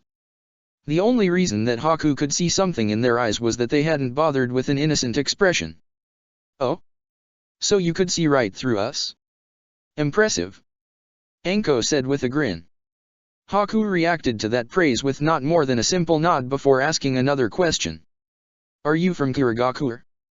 No, he said, seeing no reason to lie about that. We're from Konoha. We came here by accident and are now on our way home. Her eyes got wide, marking this as the first time she had any sort of strong reaction since the start of their conversation. Konoha? That's on the mainland, isn't it? You must be really strong, then. Itachi wasn't sure how she came to the conclusion that they were strong solely on the basis that they were from the mainland, but he still smiled and nodded in thanks. You bet we are, kid. Anko exclaimed while demonstrating the muscles in her arm with exaggerated enthusiasm, though Itachi was pretty sure the pride in her eyes was real. She really liked it when people praised her skills, even if this person was just a homeless child. Before she could say anything else, however, there was some sort of growling noise. Itachi stretched out his senses, his first instinctive suspicion being that an animal had managed to somehow sneak up on them, but less than a second later, he had already calmed down again, recognizing the sound for what it actually was. He gave the now blushing girl an amused half-smile before he grabbed for his supplies and subsequently handed her some bread. Here, you must be hungry. She looked at the offered food, visibly unsure if she should accept it, before she finally took it and began to wolf it down. It wasn't healthy to eat so fast, especially as she probably hadn't eaten so much in some time, but he let her do it anyway. He hadn't the heart to interrupt her right now. When she had finished it and looked up, she saw more food, offered by Anko this time, and this time she didn't hesitate before grabbing it. Haku, he said softly once she finished eating. You said you saw death too. What did you mean with that? Of course he could make a reasonable guess. After all, bandits weren't an unusual sight in a country on the brink of war. It was also possible that some Kirinin or even rebels had some fun in some random village and eliminated the evidence afterwards. He wasn't knowledgeable enough about these lands to know for sure, but if some clan with a Kekii Genkai was located on this island, she might even be a survivor of one of the Mizukage's purges. The young girl looked at him indecisively. If you're shinobi, you can do tricks, can't you? Can you show me? He saw Anko furrowing her bows momentarily in wonder before she smoothed them again and gave the other girl another grin. Sure. Watch me, I'm gonna show you something really cool. She said before proceeding by walking up a tree. Needless to say, Haku was sufficiently impressed. While the tree climbing practice was one of the most basic techniques for shinobi, it still looked quite amazing for civilians, which Haku seemed to be if her reaction was anything to go by. At least this ruled out the possibility of her being from some ninja clan as she would be used to this sight already. And you? Can you do something too? Haku asked him now. Deciding to do something simple, He looked right into her eyes and activated his Sharingan. "These eyes are something that only my family has," he told the surprised girl. "It's called Sharingan. A bloodline." Haku whispered to herself before she nodded resolutely. She held out her hands and stopped moving otherwise, only staring at her hands in concentration. She stayed like this for several minutes, but then, finally, when he already wondered how long she planned to stay like this, dozens over dozens of water drops seemed to be pulled from the area and formed a cone-shaped structure above her hands. And then it froze. Haku smiled as if what she just did was the most normal thing in the world. "I have one too." "Well," he thought with slightly widened eyes. "Seems like I was wrong with her not being from a clan. She might not have grown up in a clan, but she at least descended from one. Why do I need to carry her the entire time?" Anko grumbled to herself, just barely loud enough for Itaka to hear. "It would be physical more taxing for me as I'm not much older and thus not much bigger than her," he answered her with a smile, making her glare at him. "We're shinobi. Use your Demchakra to enhance yourself or something."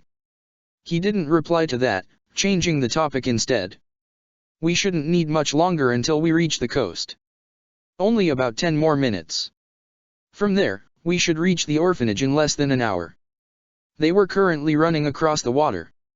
It was fortunate that the distance between the land of woods and the island they had landed on was quite short, barely 2 hours of running across the water for a shinobi, and that the sea was relatively calm. It would have been much more complicated to get home were that not the case. Itaka shot a short glance at his companions and suppressed the anger he felt at the thought of Haku's fate, just as he had when she told them her story. He had a personal history with a person him killing their family, so a father murdering his wife and trying to kill his child hit home closer than he would have liked. Shortly after, Anko and he had decided to take her with them to bring her to the orphanage where their mission had started.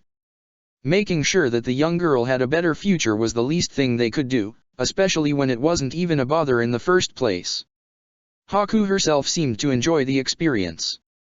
He guessed being carried over the open sea was quite a spectacle for a little girl. He sighed. Itaka wished he could enjoy himself as easy as that as well, but his mind was plagued by too many things right now to even think about relaxing. Just thinking about how he would need to explain his decisions to the Hokage was exhausting, and if he thought what his family must be thinking right now, it made a shudder run down his spine. He didn't doubt that his sensei had followed the standard protocol and, after not finding either him or Anko after half a day's worth of searching, had returned to Konoha in all haste to inform the Hokage so that he could send a professional search team for them.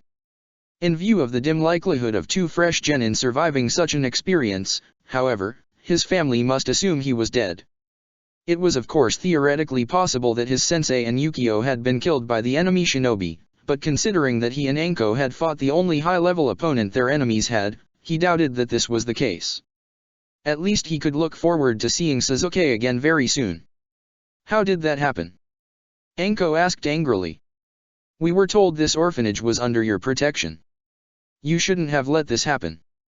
The shinobi she was talking to, one of the rebels responsible for bringing the children that were rescued earlier to the orphanage, was visibly not amused being talked to like this by a child but didn't react in anger.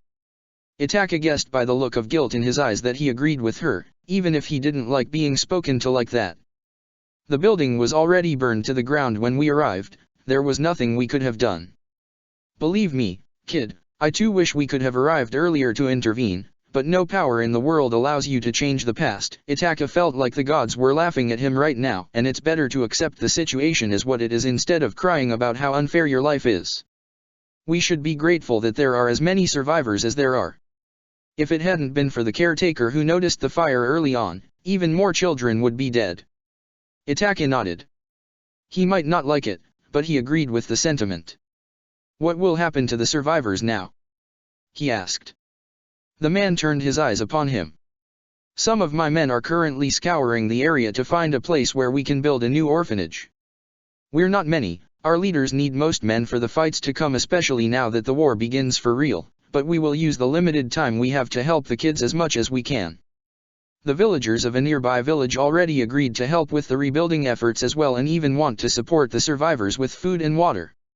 I think a few might even adopt a child or two. Still, It will not be easy for them to go through the next winter, even with the villagers helping them. The man sighed. I guess all we can do is to hope for the best. Itachi saw honest determination and no deception in the man's eyes, so he was willing to believe him. Anko turned to look at him once they had given their farewell to the man.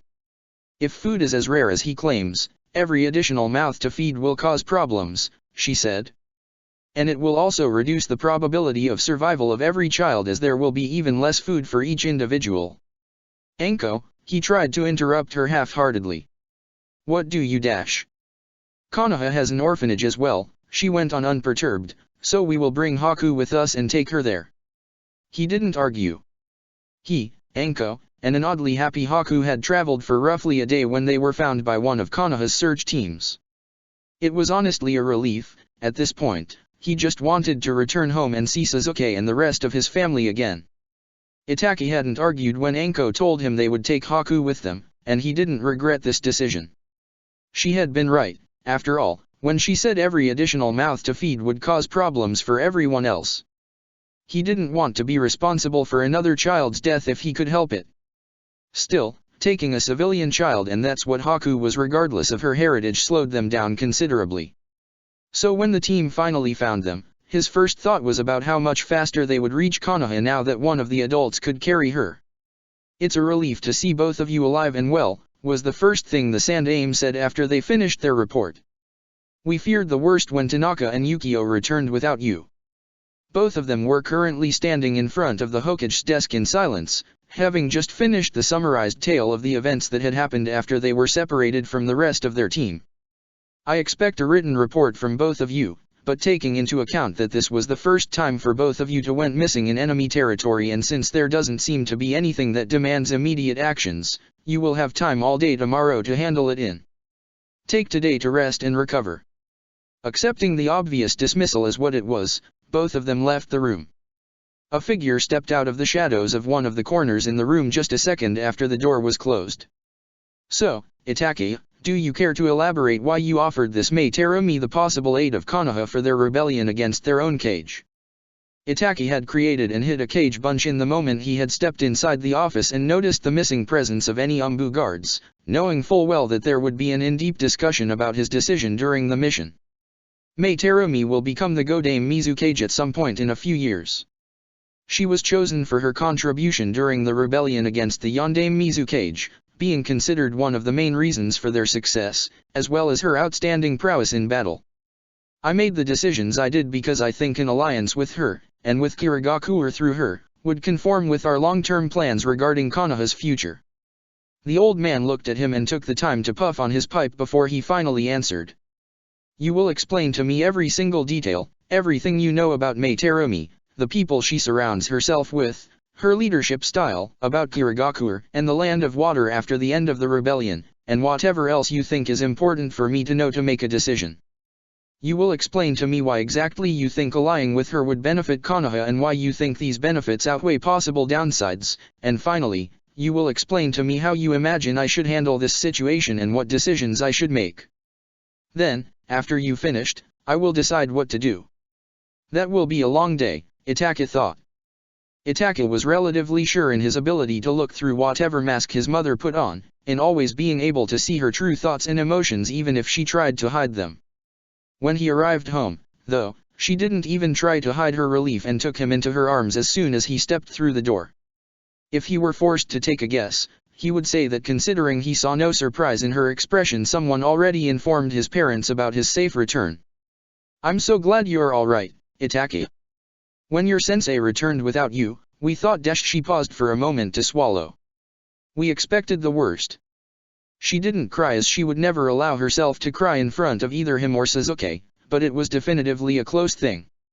Don't worry, Kaa-san. Anko and I just got a little lost, nothing serious happened. At least if you thought about helping rebels in their attempt to overthrow their legal cage as nothing serious, that is. You must have strayed far off course to arrive so late. Then, another voice than his mother's replied, and he didn't even need to turn around to know that it was his father. He just wanted to gently release himself from his mother's embrace when he got surprised by his father joining them instead. Try not to get lost again, you hear me? Not knowing if my son is still alive or not is not a very pleasant feeling, and I would prefer not to experience it again. Now it was his turn to swallow. He could remember a few times in his early youth where his father hugged him, but it happened less and less over time until it ultimately stopped altogether. I will try, Ota-san. This was the best he had to offer. Both his parents were jonin in their own right, so they knew what the world of shinobi was like. All he could do was to try his hardest to stay alive. They stayed like this for only a minute or two before they were interrupted. Nii-san. Hearing the voice, he finally released himself from the embrace to turn around and find his brother standing in the doorway, rubbing his eyes with one hand while holding his plush toy in the other. In addition to that, he was also wearing his pajamas, making it even more obvious that he had just gotten out of bed. Itaka couldn't quite suppress the giddy feeling inside his chest at seeing his brother. He had gotten used to seeing Sasuke every day since he woke up in the past, and even a few days without that had felt like an eternity. He knew he would get only busier from now and that he needed to get used to this again, but this knowledge didn't help him right now.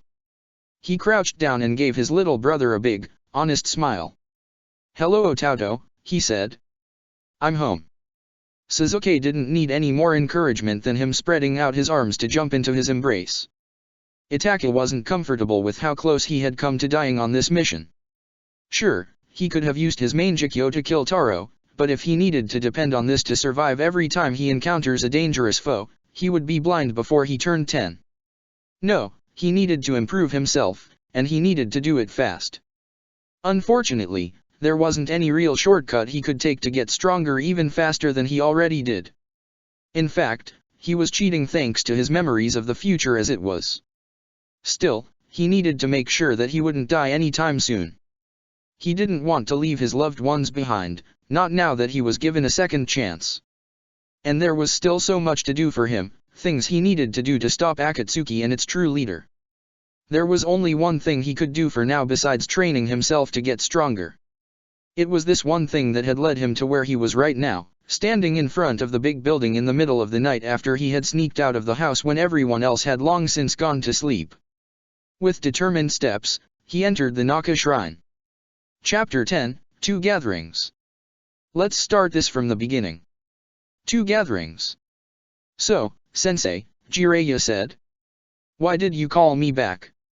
It's pretty hard to do my job when I'm cooped up in the village, you know. Oh, he replied while fussing with his pipe for a moment to ensure it had a good draw.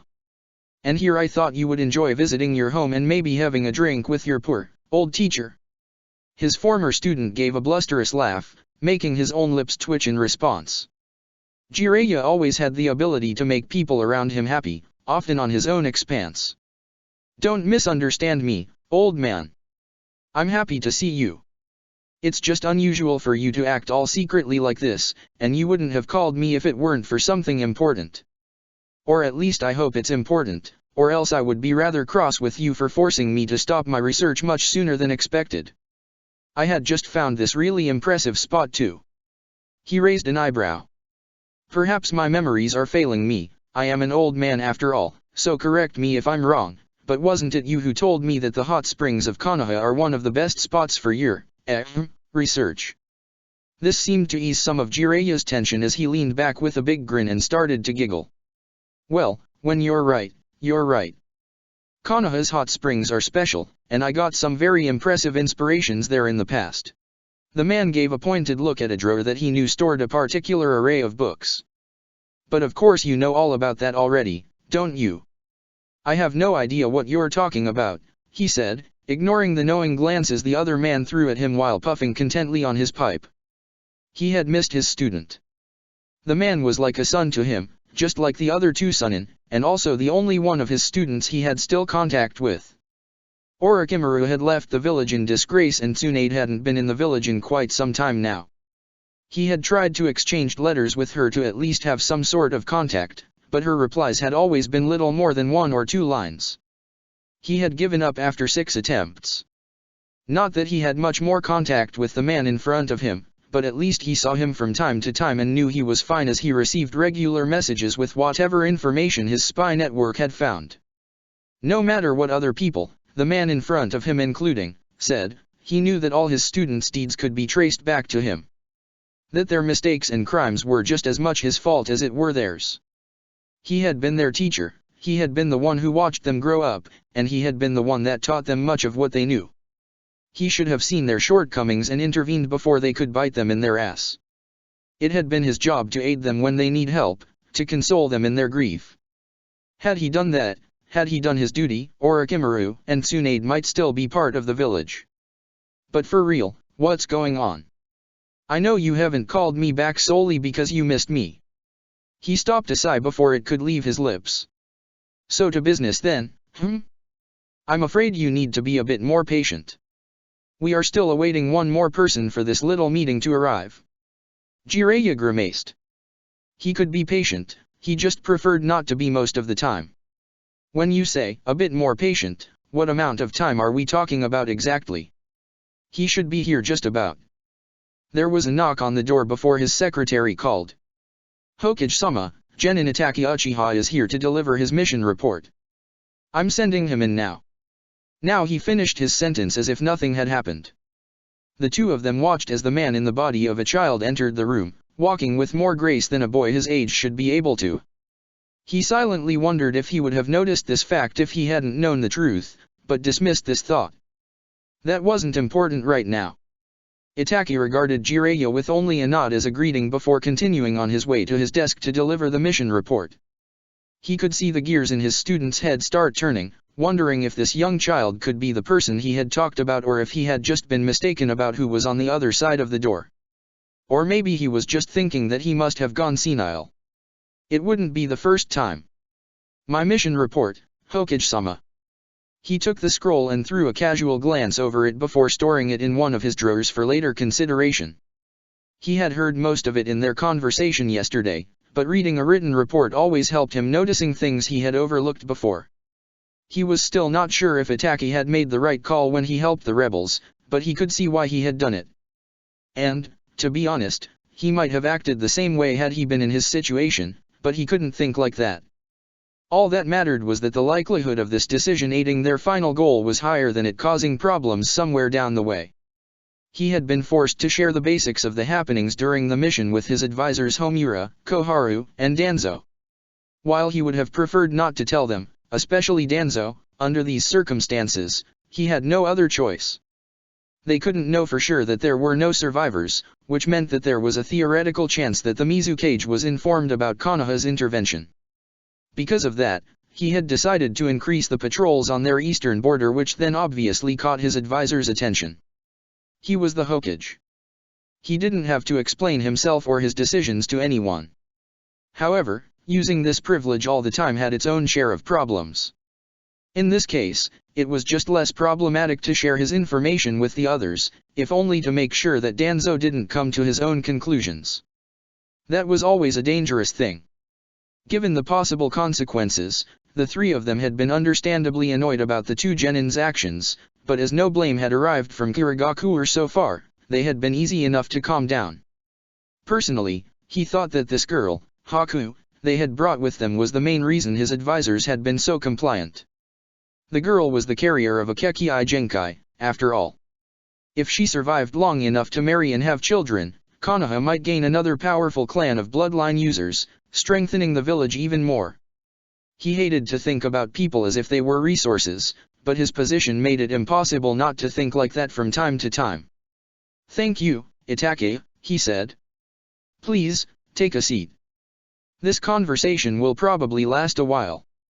Jiraiya stared at both of them, his expression shifting between being serious and incredulous. "All right," he said after a few moments. "I give up. Tell me, how can a genin be useful for whatever you want to talk with me about?"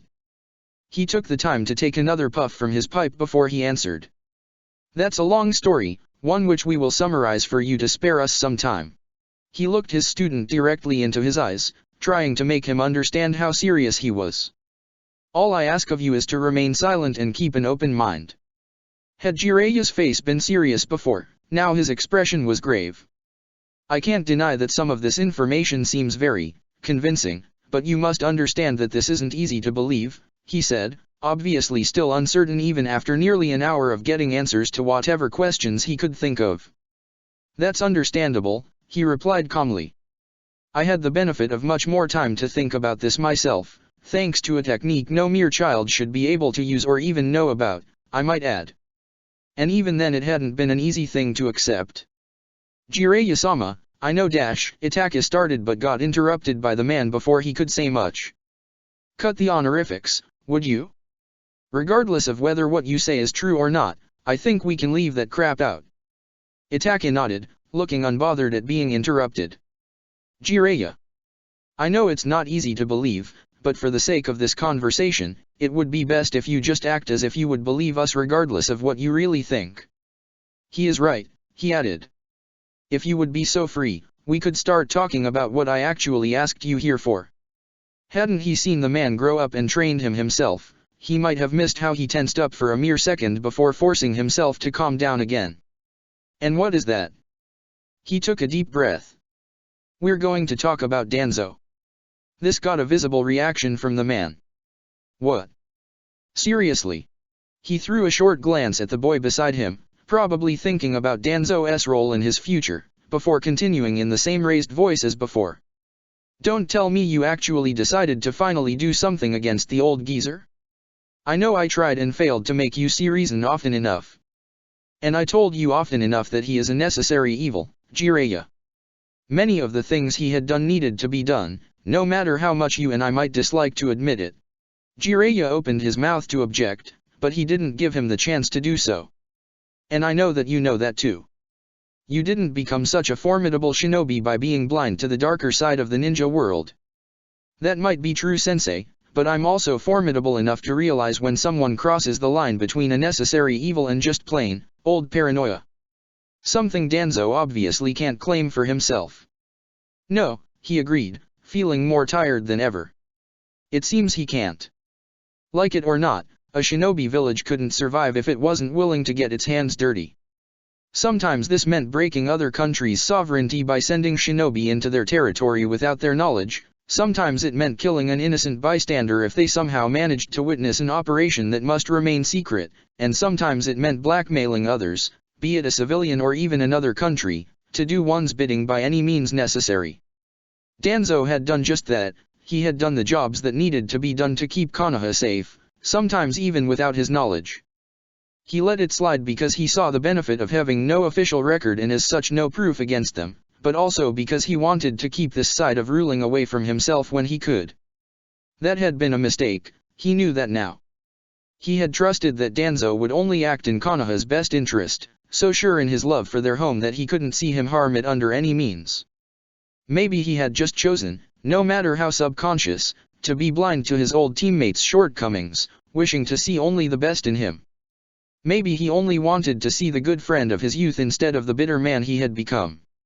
Now he knew that he had been right and that Danzo only acted on what he believed was in Konoha's best interest, not seeing all the consequences his actions might have. A village needed people to do the unsightly work that kept it alive, yes, but Danzo had been so focused on the dark that he completely forgot about the light. He had learned his lesson from Orochimaru. He wouldn't repeat the same mistake he had made with his wayward student. Not again. That's why we decided to do something about him now, to stop him before he can make any further mistakes, Itaka spoke up, catching him a bit off guard. He hadn't forgotten about the Uchiha's presence per se, but he had faded into the background so much that it had been very easy to ignore him. You want to eliminate him, Jiraiya said confidently. Then he furrowed his brows. I'm not sure where I come into this. I understand that Danzo isn't weak and that he has his own personal Umbu branch, but that shouldn't be too much of a problem. I mean, he has what? 200 men. You are more than capable of handling Danzo, and you outnumber his men by a large margining. You should be fine. He sighed. Danzo has officially a little more than 200 men, yes. However, we can't be sure about the unofficial number. But of course you're right, we would be fine even without your assistance as we indeed outnumber them quite badly. So, Jiraiya drawled, the gears inside his head already turning. You called me back to inform me of his, he waved his hand vague in Itaka's direction, little stroll through time, something that can reliably only be done in person because of the risk of the message being intercepted, and decided now that I'm here anyway, I can just as well help you, am I right? He gave his former student an approving smile. Very well done, but no, you're not. At least not completely.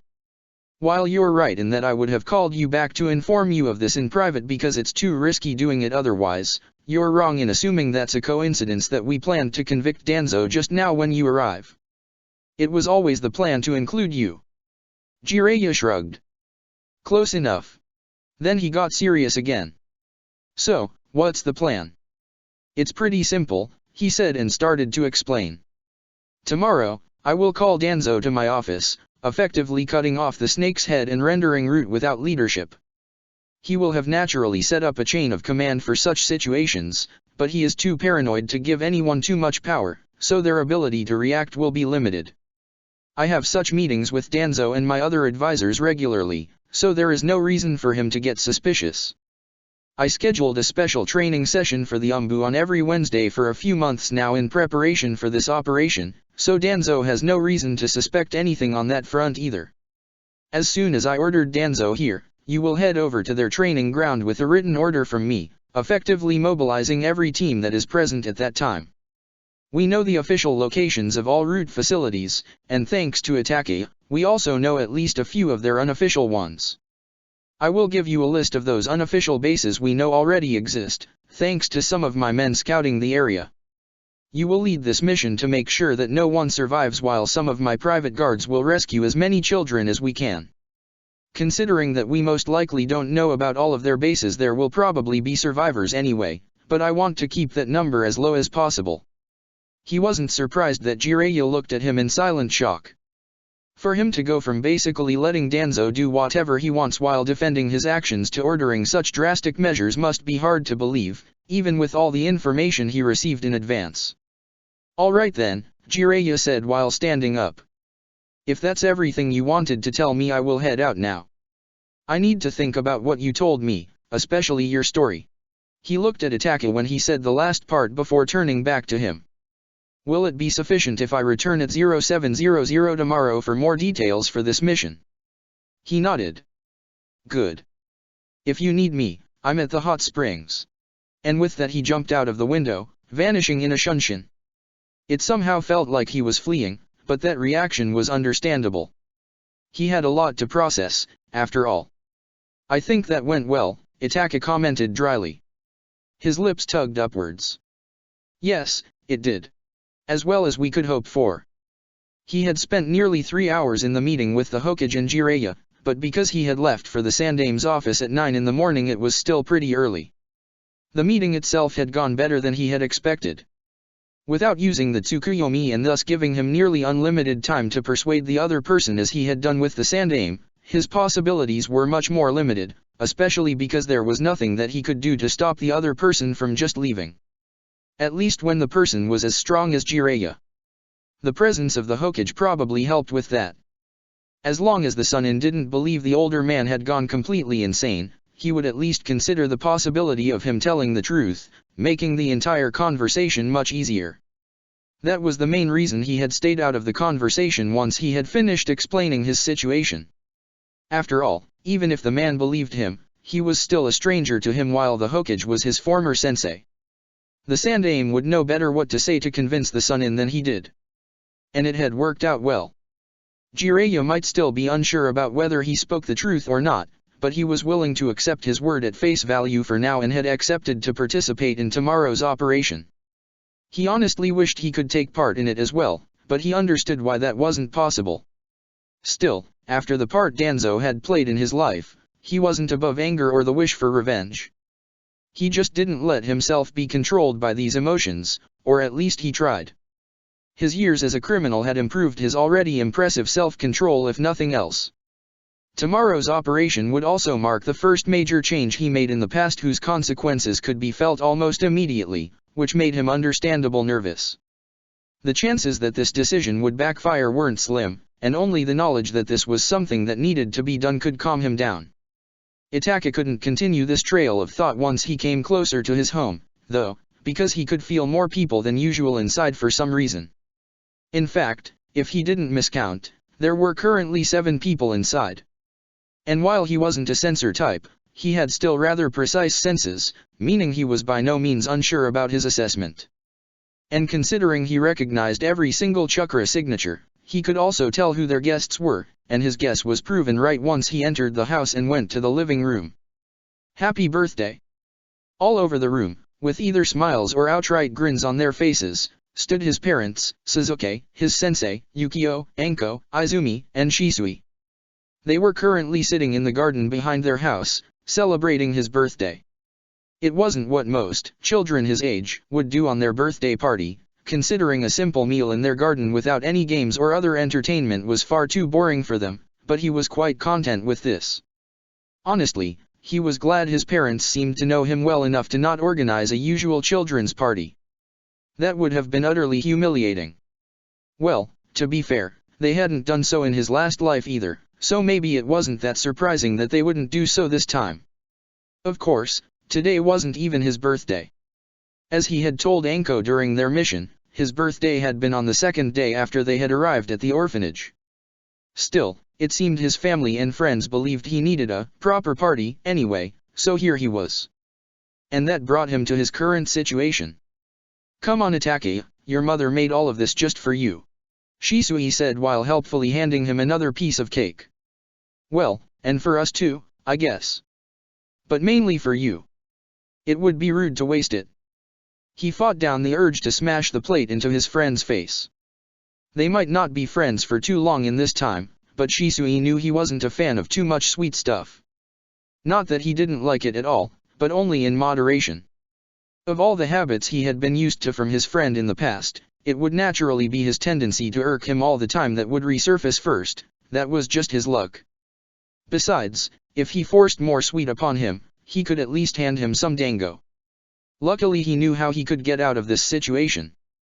"You're right," he agreed easily, making Shisui narrowing his eyes at him as if wondering what he was planning. "But it would be even ruder to steal the last piece of cake away from my guests, and I definitively don't want to be a bad host." He turned to his right, looking straight at Yukio who had watched their exchange in slight confusion. "Here Yukio, the last piece of cake. I insist that you get it." He didn't give him much choice on that matter and put the plate nearly forcefully in his hands before turning away again to stop him from returning the food to him. "Well, I guess that works as well," Shisui commented amusedly. He did not dignify this with an answer and instead reached out for some fruits to feed the crows he could see gathering on the nearby tree. Just like in his last life, crows had started to flock to him since he made a contract with their kind. Unlike other summonses, like for example snakes, crows had no secret hiding place but instead traveled the world. He guessed that some of the crows that were less enthusiastic to face the hardships that went with the constant traveling choose to instead live nearby him, their currently only summoner, and enjoy the easy food available in a populated village like Konoha. "You know, these crows of yours might come in really handy in a fight," Shisui spoke up again. "I imagine they make for a great distraction, especially if you summon an entire murder of them. I can't wait for what you will do with them the next time we spar." "They can act as a distraction," he agreed while simultaneously glancing in the direction of his other guests. "But they also can help me in other ways." His parents were currently talking with Tanaka-sensei, and oddly enough his father seemed to actually enjoy himself. He usually wasn't the type to openly show his emotions to strangers, so he guessed that they either must have found some common ground they could bond over pretty quickly or that they already knew each other. His mother seemed to be pretty amused by it, and just when he looked their way, she made his father actually blush with some comment. Ignoring this oddity and hopefully erasing his father's embarrassed expression from his memory, he continued to look around and watched Anko and Izumi sitting together with Sasuke. He couldn't suppress a small smile when he saw Izumi trying to talk to Sasuke, only for the little boy to turn his back to her and move closer to Anko.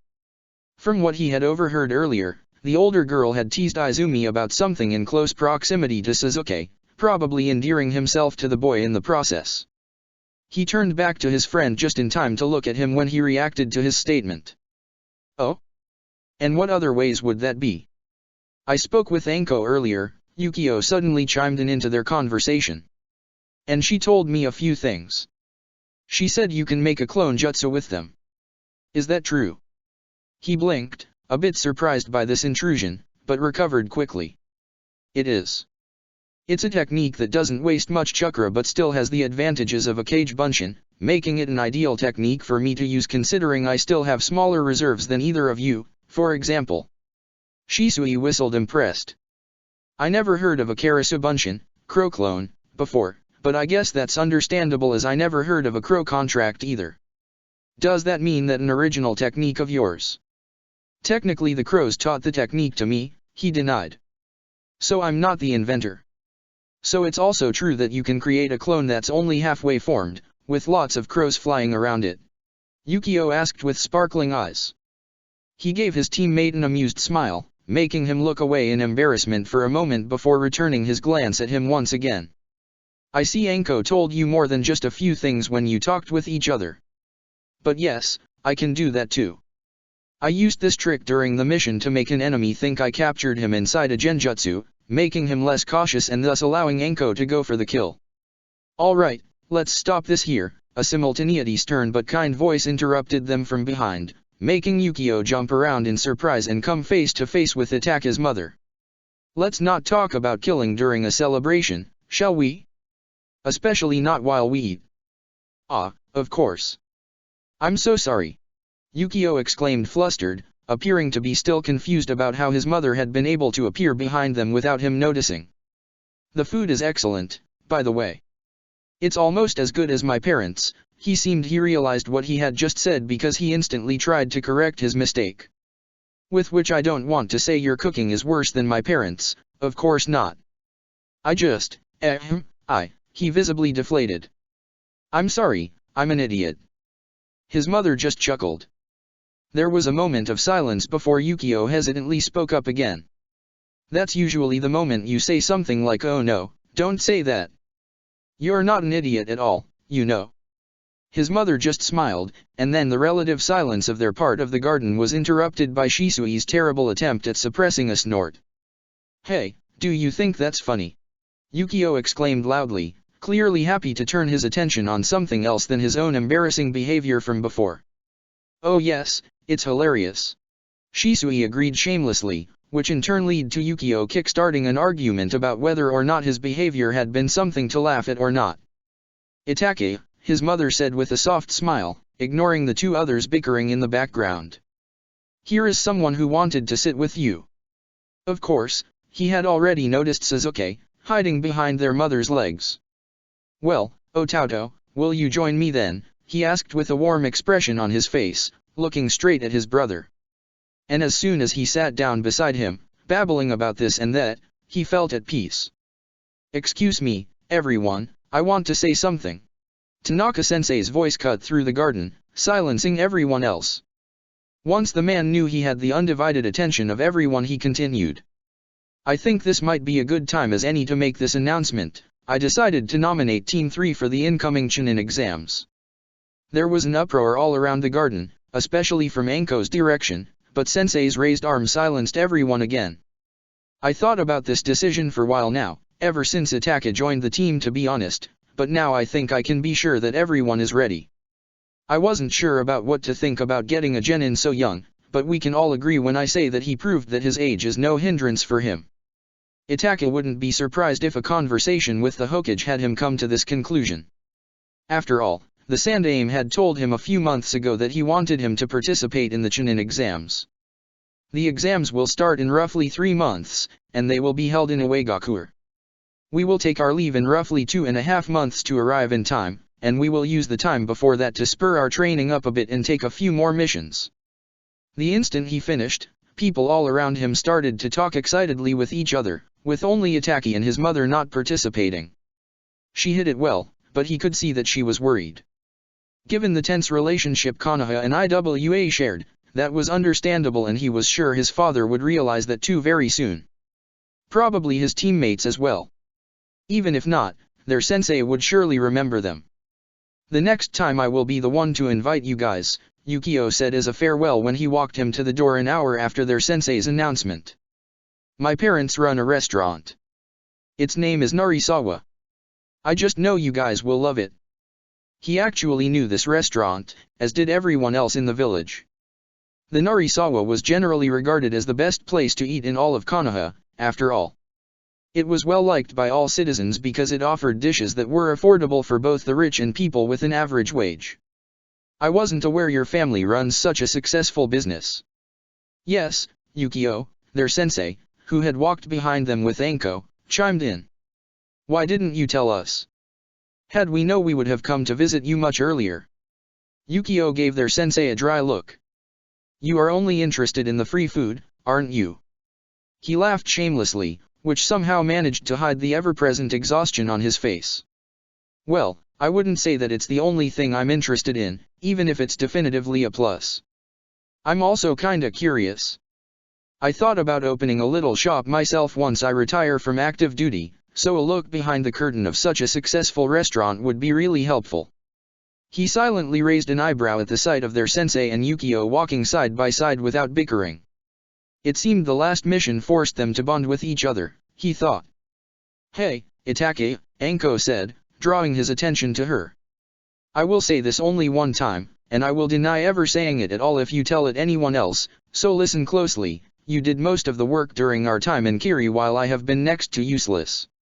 I owe you. She sent him a glare as if daring him to argue with that point and nodded satisfied when he didn't. You might be a genius and be even stronger than I am, at least as I'm right now, but I will catch up to you. And not only that, someday I will save your stupid ass when you're in a situation you can't get out of on your own. Having said all she had wanted to say, she turned around in a flourishing movement and hurried to catch up to the rest of their team, who was already a fair way ahead of her, not allowing him to reply. All he could do was to watch the backs of his three teammates vanish in the distance. Check the description for the links to the author.